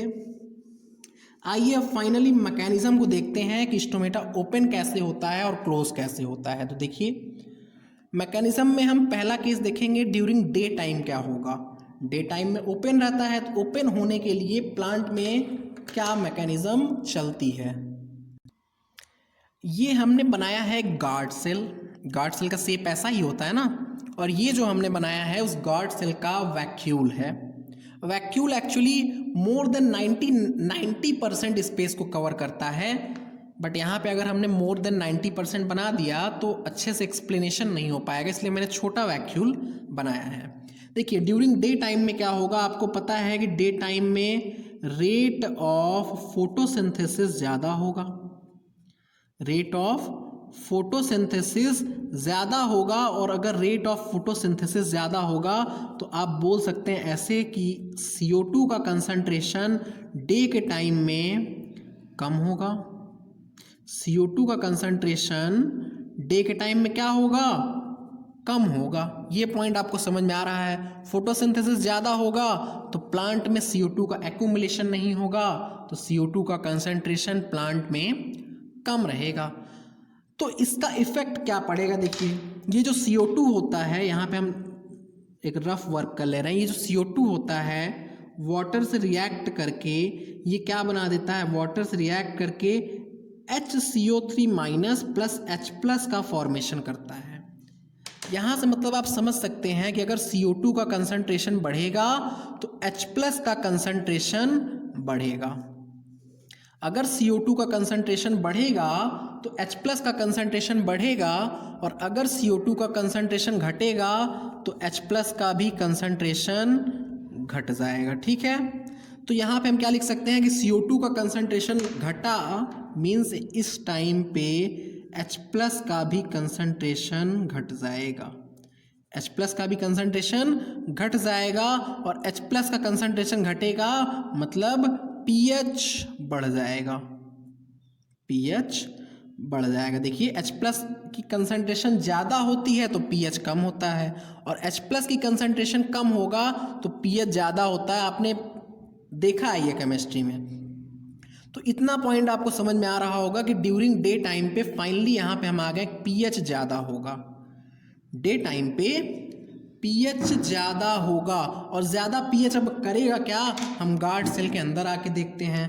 गार्ड सेल में प्रेजेंट होगा कार्बोहाइड्रेट। गार्ड सेल में क्या प्रेजेंट होगा, कार्बोहाइड्रेट प्रेजेंट होगा। ये कार्बोहाइड्रेट कन्वर्ट होगा PEP में। ये कार्बोहाइड्रेट कन्वर्ट होगा PEP में, और यहाँ इंस्ट्रूमेंटल पोर से आएगा CO2। अब इधर से CO2 ना ला करके हम यहीं CO2 ला दे रहे हैं। पहले तो कोई भी कार्बोहाइड्रेट है वो एक शुगर में कन्वर्ट हुआ, जिसे हमने बोला PEP, और PEP 3 कार्बन का कंपाउंड है। ये पॉइंट अगर आपने फोटोसिंथेसिस पढ़ा हुआ है तो ये पॉइंट आपको बहुत अच्छे समझ में आएगा। अगर नहीं पढ़ा हुआ है तो भी आएगा, बट आपको रिवीजन करना होगा फोटोसिंथेसिस पढ़ने के बाद। तो यहाँ पे क्या हो रहा है, ये PEP है। PEP मीन्स है फॉस्फोइनोल पायरुविक एसिड, और ये 3 कार्बन का कंपाउंड है। इसके साथ में CO2 फिक्स होगा तो 4 कार्बन का compound oxalo acetic acid OAA बन जाता है, और ये जो ऑक्सैलो एसिटिक एसिड है कन्वर्ट हो जाता है मैलेइक एसिड में। आपने फोटोसिंथेसिस पढ़ा होगा तो ये रिएक्शन वहाँ पे है। ऑक्सैलो एसिटिक एसिड कन्वर्ट हो गया मैलेइक एसिड में, और ये जो CO2 का फिक्सेशन वाला प्रोसेस हुआ, यहाँ पे एंजाइम होता है PEPcase, that is PEP carboxylase. PEP carboxylase enzyme होता है। तो यहाँ पे देखिए क्या बन गया, फाइनली मैलिक एसिड बन गया। अब ये जो मैलिक एसिड है, एसिड में से आप H+ निकाल दीजिए तो एक नेगेटिव आयन मिलेगा, जिसे हम बोलेंगे मैलेट आयन, और प्लस H प्लस, यही दो कंपोनेंट हैं, प्लस H प्लस। और ये जो गार्ड सेल हमने बनाया है इसके अगल बगल सब्सिडरी सेल होगा जिसे हमने स्टोर हाउस ऑफ आयन बोला था, स्टोर हाउस ऑफ आयन बोला था। और यहाँ से अब प्रोसेस क्या होगा, H प्लस जाएगा बाहर की तरफ, H प्लस गया, गार्ड सेल से H प्लस निकला और गया कहाँ पे, गार्ड सेल से H प्लस निकला और निकल करके सब्सिडरी सेल में गया और सब्सिडरी सेल से बदले में पोटेशियम आयन आएगा, सब्सिडरी सेल से बदले में पोटेशियम आयन आएगा। और साथ में जब पोटेशियम जा रहा होगा तो बगल से देख करके कुछ क्लोरीन भी मुस्कुराते हुए अंदर चला जाएगा। जब पोटेशियम अंदर जा रहा था तो पोटेशियम के प्यार में पागल क्लोरीन भी, मैं भी क्या क्या बोल दे रहा हूँ, मतलब क्लोरीन भी क्या होगा, अंदर की साइड में जाएगा। ठीक, इतना पॉइंट समझ में आ रहा है। और ये जो प्रोटॉन के बदले H प्लस के बदले पोटेशियम का एक्सचेंज हुआ है ये एक्टिव प्रोसेस है, आप थ्योरी में ही देखिए लिखा है potassium proton pump theory. Pump theory और पंप प्रोटीन यूज होता है एक्टिव ट्रांसपोर्ट में, और एक्टिव ट्रांसपोर्ट में ATP हाइड्रोलाइज होता है ADP में। ATP किस में कन्वर्ट हो जाएगा, ADP में कन्वर्ट हो जाएगा। और ये जो पंप प्रोटीन है इस पंप प्रोटीन का नाम हम क्या बोलेंगे, ये है पोटेशियम प्रोटॉन पंप है, पोटेशियम प्रोटॉन पंप है। इतना पॉइंट आपको समझ में आ रहा होगा। अब ये जो पोटेशियम अंदर आया हुआ है मैलेट आयन नेगेटिव आयन से जुड़ेगा और जुड़ के बना देगा potassium malate. Finally potassium malate जो बना हुआ है ये जाएगा वैक्यूल के अंदर। ये जो पोटेशियम मैलेट बना हुआ है ये वैक्यूल के अंदर जाएगा और वैक्यूल के अंदर जा करके करेगा क्या, देखिए वैक्यूल के अंदर पे ऑस्मोटिक प्रेशर को इंक्रीज कर देगा, कंसंट्रेशन ऑफ सॉल्यूट बढ़ेगा, ऑस्मोटिक प्रेशर बढ़ जाएगा। ऑस्मोटिक प्रेशर इसने इंक्रीज कर दिया, मतलब आप बोल सकते हैं कि वाटर पोटेंशियल को डिक्रीज कर दिया। क्यों, क्योंकि कंसंट्रेशन ऑफ सॉल्यूट बढ़ गया तो वाटर पोटेंशियल डिक्रीज हो जाएगा। आपने सॉल्यूट का ज़्यादा अमाउंट मिला दिया, मतलब अंदर का जो कंडीशन है वो हाइपर टॉनिक हो जाएगा, हाइपर टॉनिक हो जाएगा। हाइपर टॉनिक इन्वायरमेंट हो गया। अब होगा क्या, हाइपर टॉनिक है तो सब्सिडरी सेल में हाइपोटॉनिक होगा और hypotonic to hypertonic movement of water हो जाएगा। तो हम यहाँ पे एक लाइन में लिख सकते हैं कि एंडो ऑस्मोसिस होगा, एंडो ऑस्मोसिस होगा, पानी सेल के अंदर आएगा। और अगर पानी सेल के अंदर आएगा तो गार्ड सेल क्या हो जाएगा, टर्जिट हो जाएगा, गार्ड सेल टर्जिट हो जाएगा। पानी की वजह से गार्ड सेल फूल जाएगा, फूलने की वजह से ये जो आउटर लेयर है थिन होने की वजह से बाहर की तरफ बल्ज आउट हो जाएगा। बल्ज आउट होगा तो इसमें जो सेलुलोजिक माइक्रोफाइब्रिल होगा उसको पकड़ के खींचेगा और स्टोमेटा ओपन हो जाएगा। फाइनली गार्ड सेल टर्जिट हुआ तो स्टोमेटा ओपन हो गया, स्टोमेटा ओपन हो गया। ठीक है, ये कंप्लीट प्रोसेस था कि ड्यूरिंग डे टाइम में स्टोमेटा कैसे ओपन होता है। इस पॉइंट को लेविट साहब ने पोटेशियम प्रोटॉन पंप थ्योरी में एक्सप्लेन किया और उस थ्योरी में यही पॉइंट्स एक्सप्लेन किया गया है। ठीक है, इतना पॉइंट समझ में आ रहा है।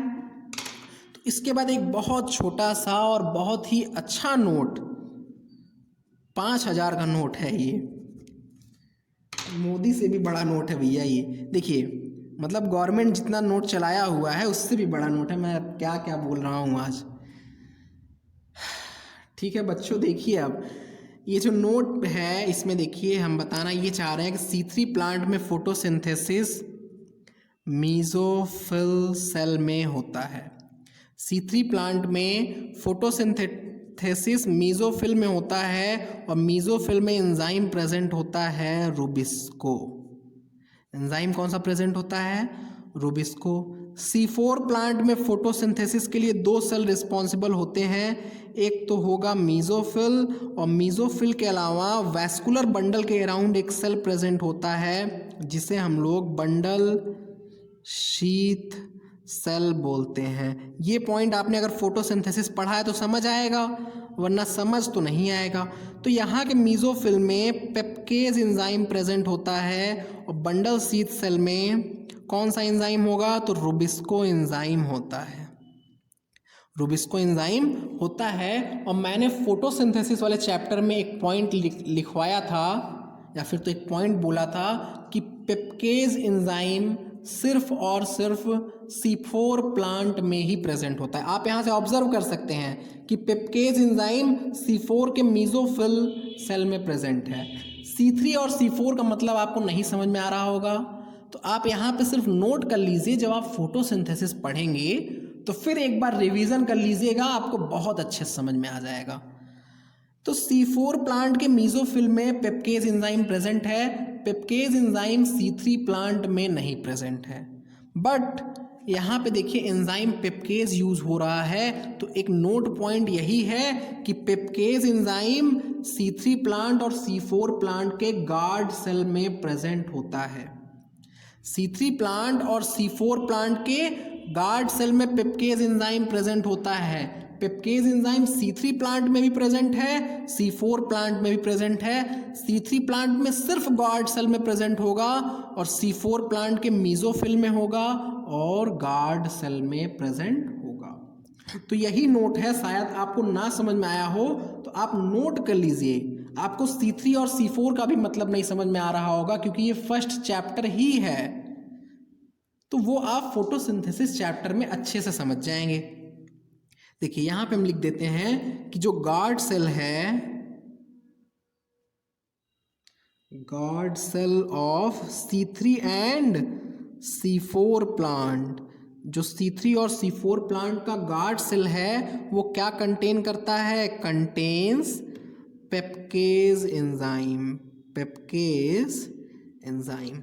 तो ये पॉइंट ध्यान रखिएगा, पेप्केज एंजाइम C3 प्लांट में भी प्रेजेंट है, और C3 प्लांट में कहाँ प्रेजेंट है, गार्ड सेल में प्रेजेंट है। ये पॉइंट फोटोसिंथेसिस में मैंने नहीं बताया है, तो यहाँ पे मैं लिख दे रहा हूँ, आप लोग ध्यान से नोट कर लीजिए।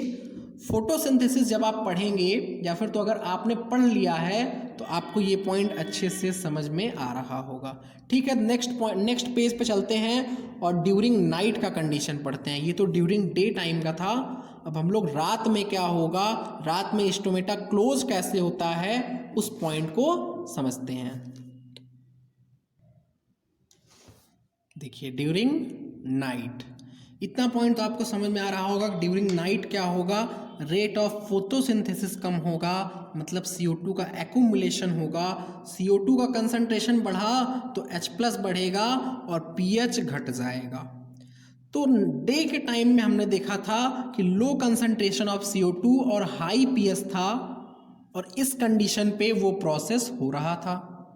लो कंसंट्रेशन ऑफ CO2 और हाई कंसंट्रेशन हाई pH पे वो प्रोसेस हो रहा था। बट यहाँ पे जब हाई CO2 हो जाएगा और लो pH हो जाएगा तो क्या होगा, देखते हैं।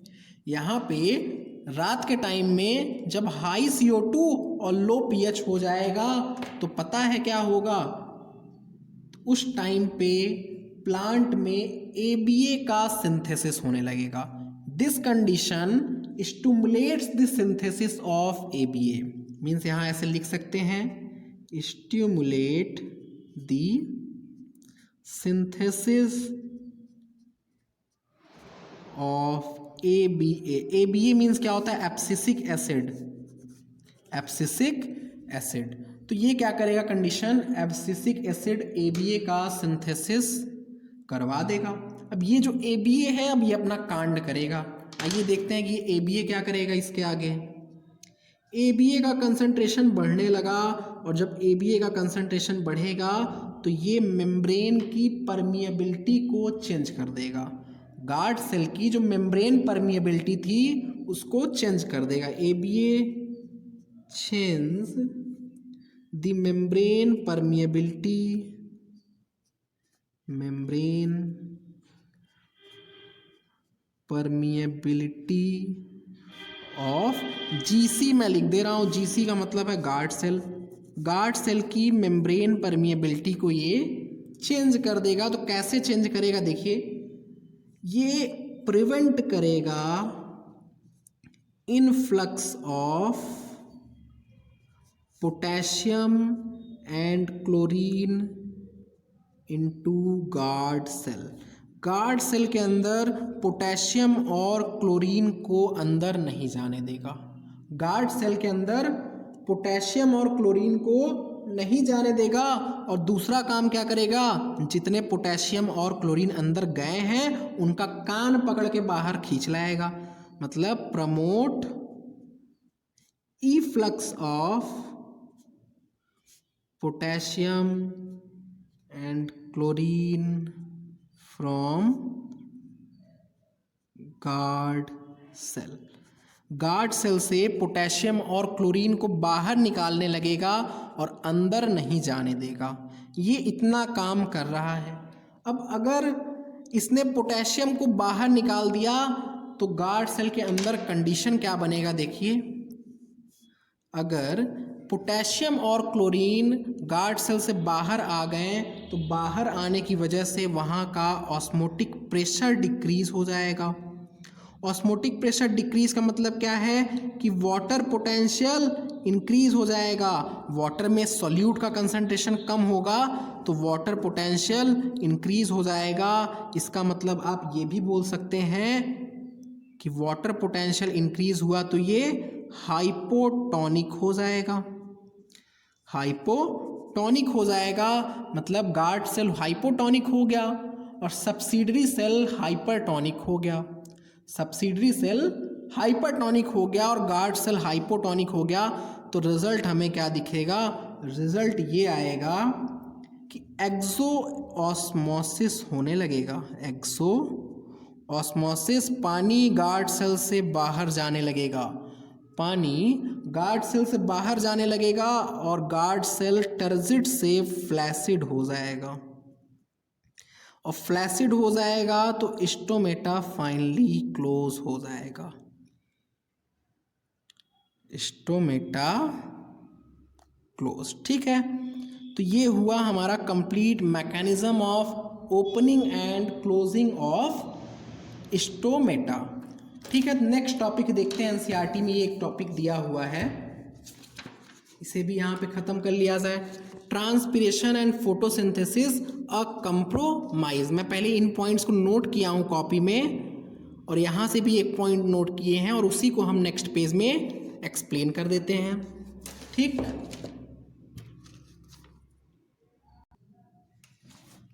Transpiration and photosynthesis a compromise, NCERT में लिखा हुआ है पॉइंट, मैंने उसे ही यहाँ पे कॉपी कर लिया है और उसे ही मैं अब एक्सप्लेन कर दूंगा, ठीक है। टाइम कम है तो इसीलिए लिख करके यहाँ पे एक्सप्लेन कर रहे हैं, वरना लिखते हुए एक्सप्लेन करते हैं। तो देखिए, पर्पज ऑफ ट्रांसपिरेशन या फिर तो आप बोल सकते हैं सिग्निफिकेंस ऑफ ट्रांसपिरेशन।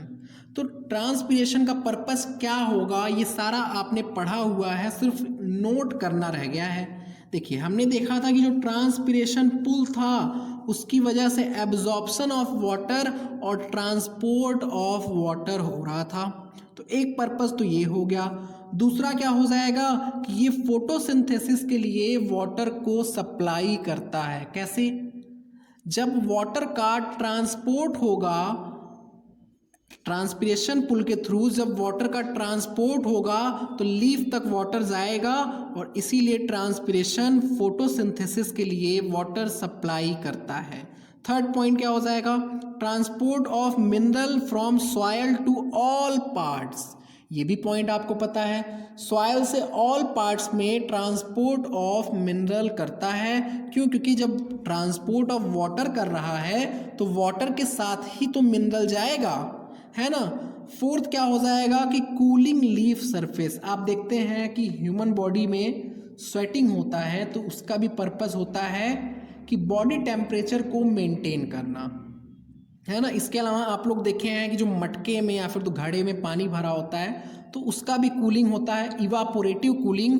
तो इसी तरीके से जो लीफ का सरफेस होता है उसका कूलिंग करता है। जब ये वाटर वेपर के फॉर्म में निकलता है तो अपने साथ में हीट एनर्जी को भी लेकर के निकलता है। तो ट्रांसपिरेशन का पर्पस क्या हो जाएगा, cooling leaf surface sometimes 10 to 15 degree तक कूल कर देता है बाई इवापोरेटिव कूलिंग। इस कूलिंग क्या बोलेंगे, इवापोरेटिव कूलिंग। फिफ्थ पॉइंट क्या हो जाएगा, it maintains shape and structure of plant cell by keeping cell turgid. Cell को टर्जिट रख के, हमने टर्गर प्रेशर का एक यूज देखा था, टर्गर प्रेशर का सिग्निफिकेंस देखा था कि टर्गर प्रेशर सेल के शेप को मेंटेन करता है और सेल के एनलार्जमेंट ग्रोथ के लिए रिस्पॉन्सिबल होता है। तो ये जो टर्जिट कैसे, सेल अगर टर्जिट है तो कैसे है, सेल में वाटर प्रेजेंट है और वो वाटर कहाँ से आएगा, ट्रांसपिरेशन पुल के ही थ्रू तो वो वाटर किसी भी सेल तक पहुँचेगा। तो ट्रांसपिरेशन का एक पर्पज ये भी हो जाएगा कि it maintains shape and structure of plant by keeping cell turgid. ठीक है, इतना पॉइंट समझ में आ रहा है। फिर एक ये पॉइंट और लिखा हुआ है एनसीईआरटी में, मैं इसे एक्सप्लेन करने से पहले एक पॉइंट बता दूं जो कि मैंने फोटोसिंथेसिस में भी एक्सप्लेन किया है और वहाँ पे मैंने ये पॉइंट बताया हुआ है। तो यहाँ पे फोटोसिंथेसिस की एक प्रॉपर्टी पहले समझते हैं और उसके बाद ये पॉइंट्स हम पढ़ेंगे। देखिए, एक फोटोसिंथेसिस में एक प्रॉपर्टी होता है ट्रांसपिरेशन रेशियो। ट्रांसपिरेशन रेशियो, अभी हमने देखा कि स्टोमेटा के थ्रू वाटर का लॉस भी हो रहा है और स्टोमेटा के थ्रू एक्सचेंज ऑफ गैसेस भी हो रहा है। तो ट्रांसपिरेशन रेशियो क्या होता है, ट्रांसपिरेशन रेशियो का मीनिंग है H2O transpired upon CO2 fixed. मतलब क्या है, देखिए कितना मॉलिक्यूल H2O बाहर गया एक CO2 मॉलिक्यूल को अंदर लाने के लिए। समझाते हैं थोड़ा सा इसे। हमने ये बनाया क्या, स्टोमेटा बना दिया, ये क्या हो गया, हमारा स्टोमेटा हो गया। अब स्टोमेटा के थ्रू CO2 मॉलिक्यूल एटमॉस्फेयर से अंदर आएगा और वाटर मॉलिक्यूल अंदर से वेपर के फॉर्म में एटमॉस्फेयर में जाएगा। इसे ही हम लोग ट्रांसपिरेशन रेशियो बोलते हैं, इसे ही ट्रांसपिरेशन रेशियो बोलते हैं। और अब हम दो प्लांट के लिए अगर हम ट्रांसपिरेशन रेशियो देखें, देखिए एक तो C3 प्लांट और एक C4 प्लांट। ये पॉइंट अगर यहाँ पे नहीं समझ में आ रहा तो आप छोड़ दीजिए, मैंने फोटोसिंथेसिस में भी समझाया हुआ है। तो एक C3 प्लांट के लिए देख लेते हैं और एक C4 प्लांट के लिए देख लेते हैं। तो C3 प्लांट में जब 600 मॉलिक्यूल ऑफ वाटर बाहर जाता है, जब 600 मॉलिक्यूल ऑफ H2O बाहर जाएगा तब एक CO2 का फिक्सेशन होता है। फिक्स पे N लिख दिया मैंने, तो ये फिक्सेशन हो गया शॉर्ट फॉर्म में। तो जब 600 मॉलिक्यूल ऑफ वाटर सेल से बाहर जाएगा, स्टोमेटा के थ्रू बाहर जाएगा, तब जाकर के एक CO2 मॉलिक्यूल अंदर की तरफ आता है। और C4 प्लांट में यही क्या है, 300 मॉलिक्यूल वाटर जब बाहर जाता है तो एक CO2 मॉलिक्यूल अंदर आता है। आप देख रहे हैं कि C3 प्लांट में ज़्यादा लॉस ऑफ वाटर हो रहा है और C4 प्लांट में कम लॉस ऑफ वाटर हो रहा है। C3 प्लांट में एक मॉलिक्यूल ऑफ CO2 के लिए ज़्यादा लॉस ऑफ वाटर हो रहा है और C4 प्लांट में कम हो रहा है। और आप अगर रिलेट करें तो C3 प्लांट में दुगना हो रहा है और C4 प्लांट में इसके कंपैरिजन में आधा ही लग रहा है। C4 प्लांट में आधा वाटर मॉलिक्यूल ही लग रहा है। वही पॉइंट यहाँ NCERT में लिखा हुआ है। ये पॉइंट फोटोसिंथेसिस का पॉइंट है, मैंने वहाँ पे इसे अच्छे से एक्सप्लेन किया है। तो इसी पॉइंट को यहाँ पे एनसीईआरटी में लिखा है कि ये जो C4 प्लांट है are twice efficient as C3 plant. C3 plant के कंपैरिजन में ट्वाइस एफिशिएंट है। मतलब अगर आपने 600 मॉलिक्यूल का लॉस करवाया इसमें C3 प्लांट में तो आप एक CO2 फिक्स कर पाएंगे, बट अगर आपने C4 प्लांट में 600 मॉलिक्यूल ऑफ H2O का लॉस करवाया तो आप 2 CO2 मॉलिक्यूल को फिक्स कर पाएंगे। देखिए ट्वाइस इफिशिएंट है ना C4 plant. C4 plant twice efficient है, दुगना इफिशियंसी इसकी है। C4 plant are twice efficient as C3 plant. C3 plant के कंपैरिजन में ट्वाइस एफिशिएंट है in terms of fixing CO2। CO2 fix करने के टर्म में ट्वाइस एफिशिएंट है। इक्वल लॉस ऑफ वाटर में ये एक CO2 कर रहा है और ये 2 CO2 कर रहा है, मीन्स ट्वाइस एफिशिएंट है। इसके अलावा क्या लिखा है, however a C4 plant losses only half as much water as C3 plant for same amount of CO2 fixed. तो इसमें से देखिए आप, same amount of CO2 fixed होने के लिए C4 प्लांट में half water as compare to C3 plant लग रहा है। ठीक है, इतना पॉइंट आपको समझ में आया होगा। ये एनसीईआरटी का पॉइंट है और ये आपको अच्छे से याद रखना होगा। इसके बाद ट्रांसपिरेशन का एक last topic, factor affecting transpiration, इसे भी मैंने नोट कर रखा है। मैं चाहता था कि उसे लिख करके आपको बताऊं, बट टाइम काफ़ी ज़्यादा हो गया है तो इसे भी हमने नोट कर रखा है। देखिए फैक्टर अफेक्टिंग ट्रांसपिरेशन नोट किया है, बट आपको अच्छे से समझा देते हैं। तो फैक्टर में 2 तरह के हो जाएंगे, एक तो एक्सटर्नल फैक्टर और दूसरा इंटरनल फैक्टर। एक एक्सटर्नल जो कि प्लांट के बाहर एटमॉस्फेयर का फैक्टर होगा और एक इंटरनल जो कि प्लांट के अंदर का फैक्टर होगा।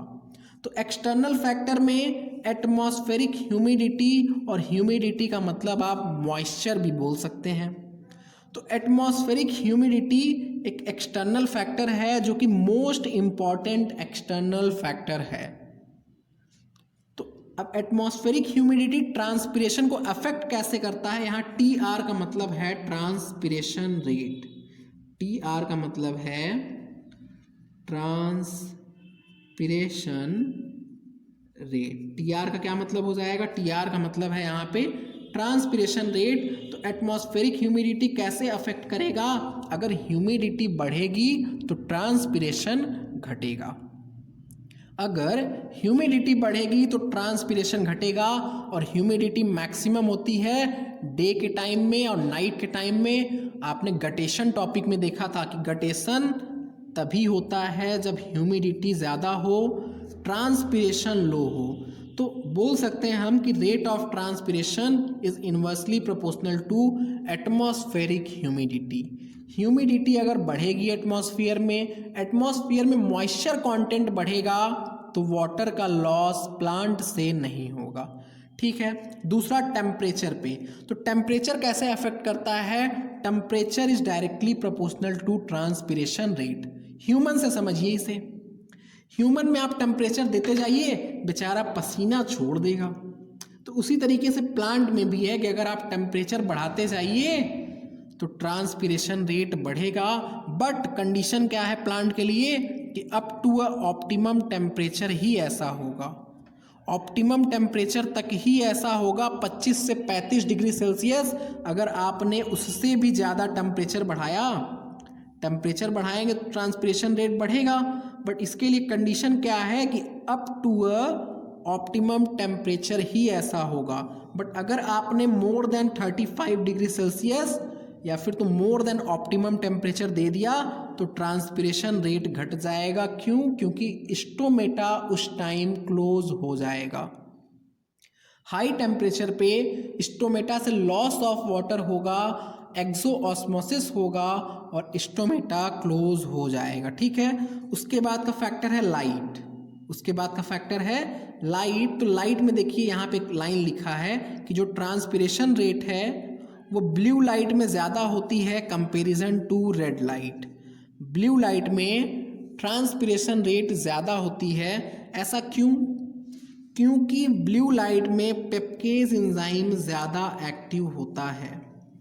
ब्लू लाइट में पेप्केज एंजाइम ज़्यादा एक्टिव होता है और यही पेप्केज एंजाइम क्या कर देगा, ओपनिंग ऑफ स्टोमेटा कर देगा। इसीलिए ट्रांसपिरेशन रेट ब्लू लाइट में ज़्यादा होगा, रेड लाइट में कम होगा। फोर्थ फैक्टर इसके बाद हो जाएगा विंड वेलोसिटी। देखिए विंड क्या करेगा, अगर आप मॉइस्चर से थोड़ा रिलेट कीजिए ह्यूमिडिटी से, तो ह्यूमिडिटी ज़्यादा थी तो ट्रांसपिरेशन रेट कम था।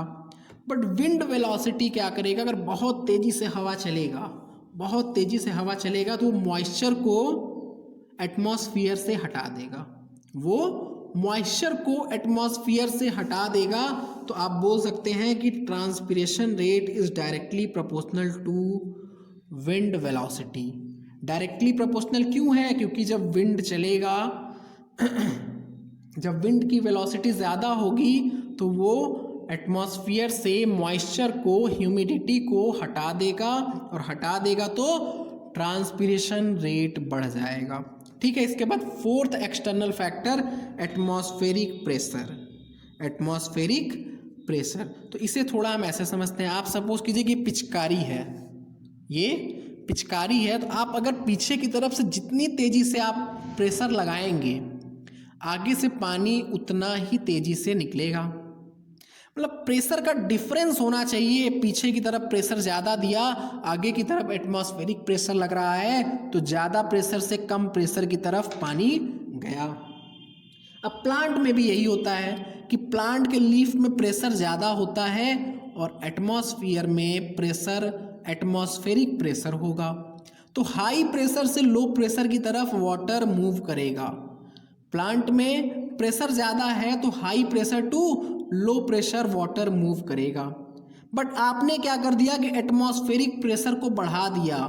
अगर एटमॉस्फेयर का प्रेशर बढ़ जाएगा तो प्रेशर डिफरेंस घट जाएगा और ये वाटर बाहर नहीं जा पाएगा। जैसे पिचकारी में देखिए, आपने बाहर पहले एटमॉस्फेरिक प्रेशर लग रहा था, जब टिप ओपन है तो आपने पीछे से प्रेशर लगाया तो पानी बाहर निकला। बट आपने आगे से इसको टिप को क्लोज कर दिया, मोर देन एटमॉस्फेरिक प्रेशर लगाने लगे आप, आगे से अपने टिप को क्लोज कर दिया, मोर देन एटमॉस्फेरिक प्रेशर लगा दिया, तो पीछे से क्या ये पानी अगर आप प्रेशर लगाएंगे तो निकलेगा?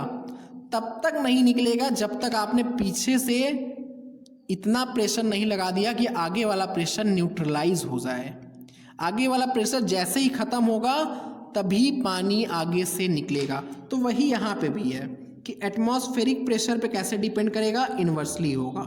अगर एटमॉस्फेयर में प्रेशर ज़्यादा होगा तो ट्रांसपिरेशन रेट कम हो जाएगा, ट्रांसपिरेशन रेट कम हो जाएगा। ठीक है, आप पिचकारी वाले एग्जाम्पल से इसे ईजिली समझ सकते हैं। इसके बाद अब हम कुछ इंटरनल फैक्टर्स देखेंगे जो कि इजी फैक्टर्स हैं, 2 मिनट में आपको समझ में आ जाएंगे।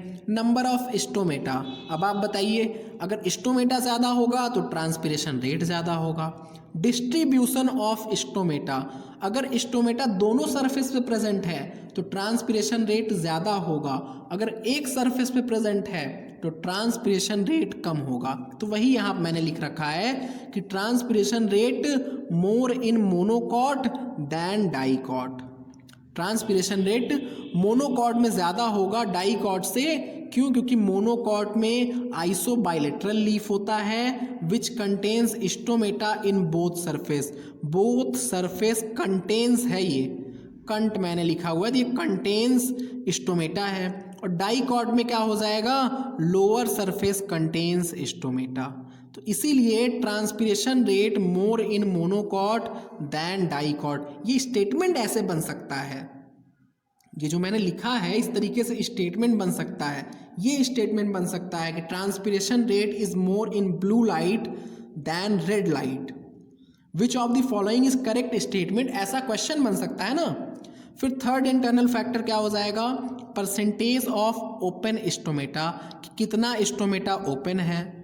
अगर ज़्यादा स्टोमेटा ओपन होगा तो ट्रांसपिरेशन रेट ज़्यादा होगा, अगर कम स्टोमेटा ओपन है तो ट्रांसपिरेशन रेट कम होगा। ठीक है, अब इसके बाद फोर्थ फैक्टर, ये भी आपको पता है, थिकनेस ऑफ क्यूटिकल। क्यूटिकल क्या करता है, वाटर लॉस को प्रिवेंट करता है। तो क्यूटिकल अगर पतला रहेगा तो वाटर लॉस ज़्यादा होगा, अगर क्यूटिकल मोटा होगा तो वाटर लॉस कम होगा। तो ये भी ऐसे क्वेश्चन बन सकता है कि ट्रांसपिरेशन रेट मोर इन मीजोफाइट या फिर तो एक्वेटिक प्लांट, क्यों, क्योंकि इसमें थिन क्यूटिकल है देन जीरोफाइट डेजर्ट वाले प्लांट के कंपैरिजन में, क्योंकि इसमें थिक क्यूटिकल प्रेजेंट है। तो मतलब क्या हो गया, transpiration rate inversely proportional to thickness of stomata, sorry यहाँ पे थिकनेस ऑफ क्यूटिकल लिखना चाहिए मुझे, थिकनेस ऑफ क्यूटिकल। अगर क्यूटिकल का थिकनेस ज़्यादा होगा तो ट्रांसपिरेशन रेट कम होगा, अगर थिकनेस कम है तो ट्रांसपिरेशन रेट ज़्यादा होगा। और लास्ट और इम्पॉर्टेंट, हार्मोन का इफेक्ट। हार्मोन के इफेक्ट में दो हार्मोन का इफेक्ट देखेंगे हम, एक एब्सिसिक एसिड ABA का और दूसरा साइटोकाइनिन CK का। ठीक है, तो ये जो ABA होता है, हमने अभी देखा कि ABA का फॉर्मेशन लो pH पे हो रहा था। ABA का फॉर्मेशन लो pH और हाई CO2 के कंसंट्रेशन पे हो रहा था, बट ABA का फॉर्मेशन एक कंडीशन पे और होता है। वो कंडीशन क्या है, ABA का फॉर्मेशन वाटर स्ट्रेस के टाइम में होता है। वाटर स्ट्रेस का मीनिंग, जैसे ये प्लांट है, आपने इसे काफ़ी दिनों से पानी नहीं दिया, जब पानी नहीं देंगे इस प्लांट को तो इस प्लांट में वाटर स्ट्रेस हो जाएगा, वाटर की कमी हो जाएगी। तो क्या ये प्लांट ट्रांसपिरेशन कर पाएगा? आप बताइए, क्या ये प्लांट ट्रांसपिरेशन कर पाएगा? नहीं कर पाएगा। क्यों? क्योंकि इस प्लांट में वाटर स्ट्रेस की वजह से वाटर की कमी है, और वाटर की कमी है तो ये ट्रांसपिरेशन नहीं कर पाएगा। और इसका रीज़न क्या होता है कि वाटर स्ट्रेस के टाइम पे ABA का फॉर्मेशन हो जाता है, इसीलिए हम एब्सिसिक एसिड को प्लांट स्ट्रेस हार्मोन बोलते हैं। आप प्लांट ग्रोथ रेगुलेटर में देखेंगे स्ट्रेस हार्मोन किसे बोलते हैं, तो आंसर होगा एब्सिसिक एसिड। क्यों बोलते हैं? क्योंकि वाटर स्ट्रेस कंडीशन में स्टोमेटा को क्लोज कर देता है, स्टोमेटा को क्लोज कर देगा तो ट्रांसपिरेशन रेट घट जाएगा। दूसरा साइटोकाइनिन क्या करता है, ये स्टोमेटा को ओपन कर देगा, और ओपन करेगा तो ट्रांसपिरेशन रेट बढ़ जाएगा। ठीक है, तो कंप्लीट ट्रांसपिरेशन के बारे में आज हमने पढ़ लिया। नेक्स्ट लेक्चर में हम फ्लोएम ट्रांसपोर्ट को पढ़ करके इस चैप्टर को कंप्लीट कर लेंगे। Okay, bye bye. आप इसे नोट कीजिए, और नोट करते हुए आप अपने से सोचते हुए नोट कीजिए, तो आपको बहुत अच्छे से समझ में आएगा। ठीक है, तो फिर नेक्स्ट लेक्चर में मिलते हैं। नेक्स्ट लेक्चर मतलब last lecture of this chapter. Okay, bye bye.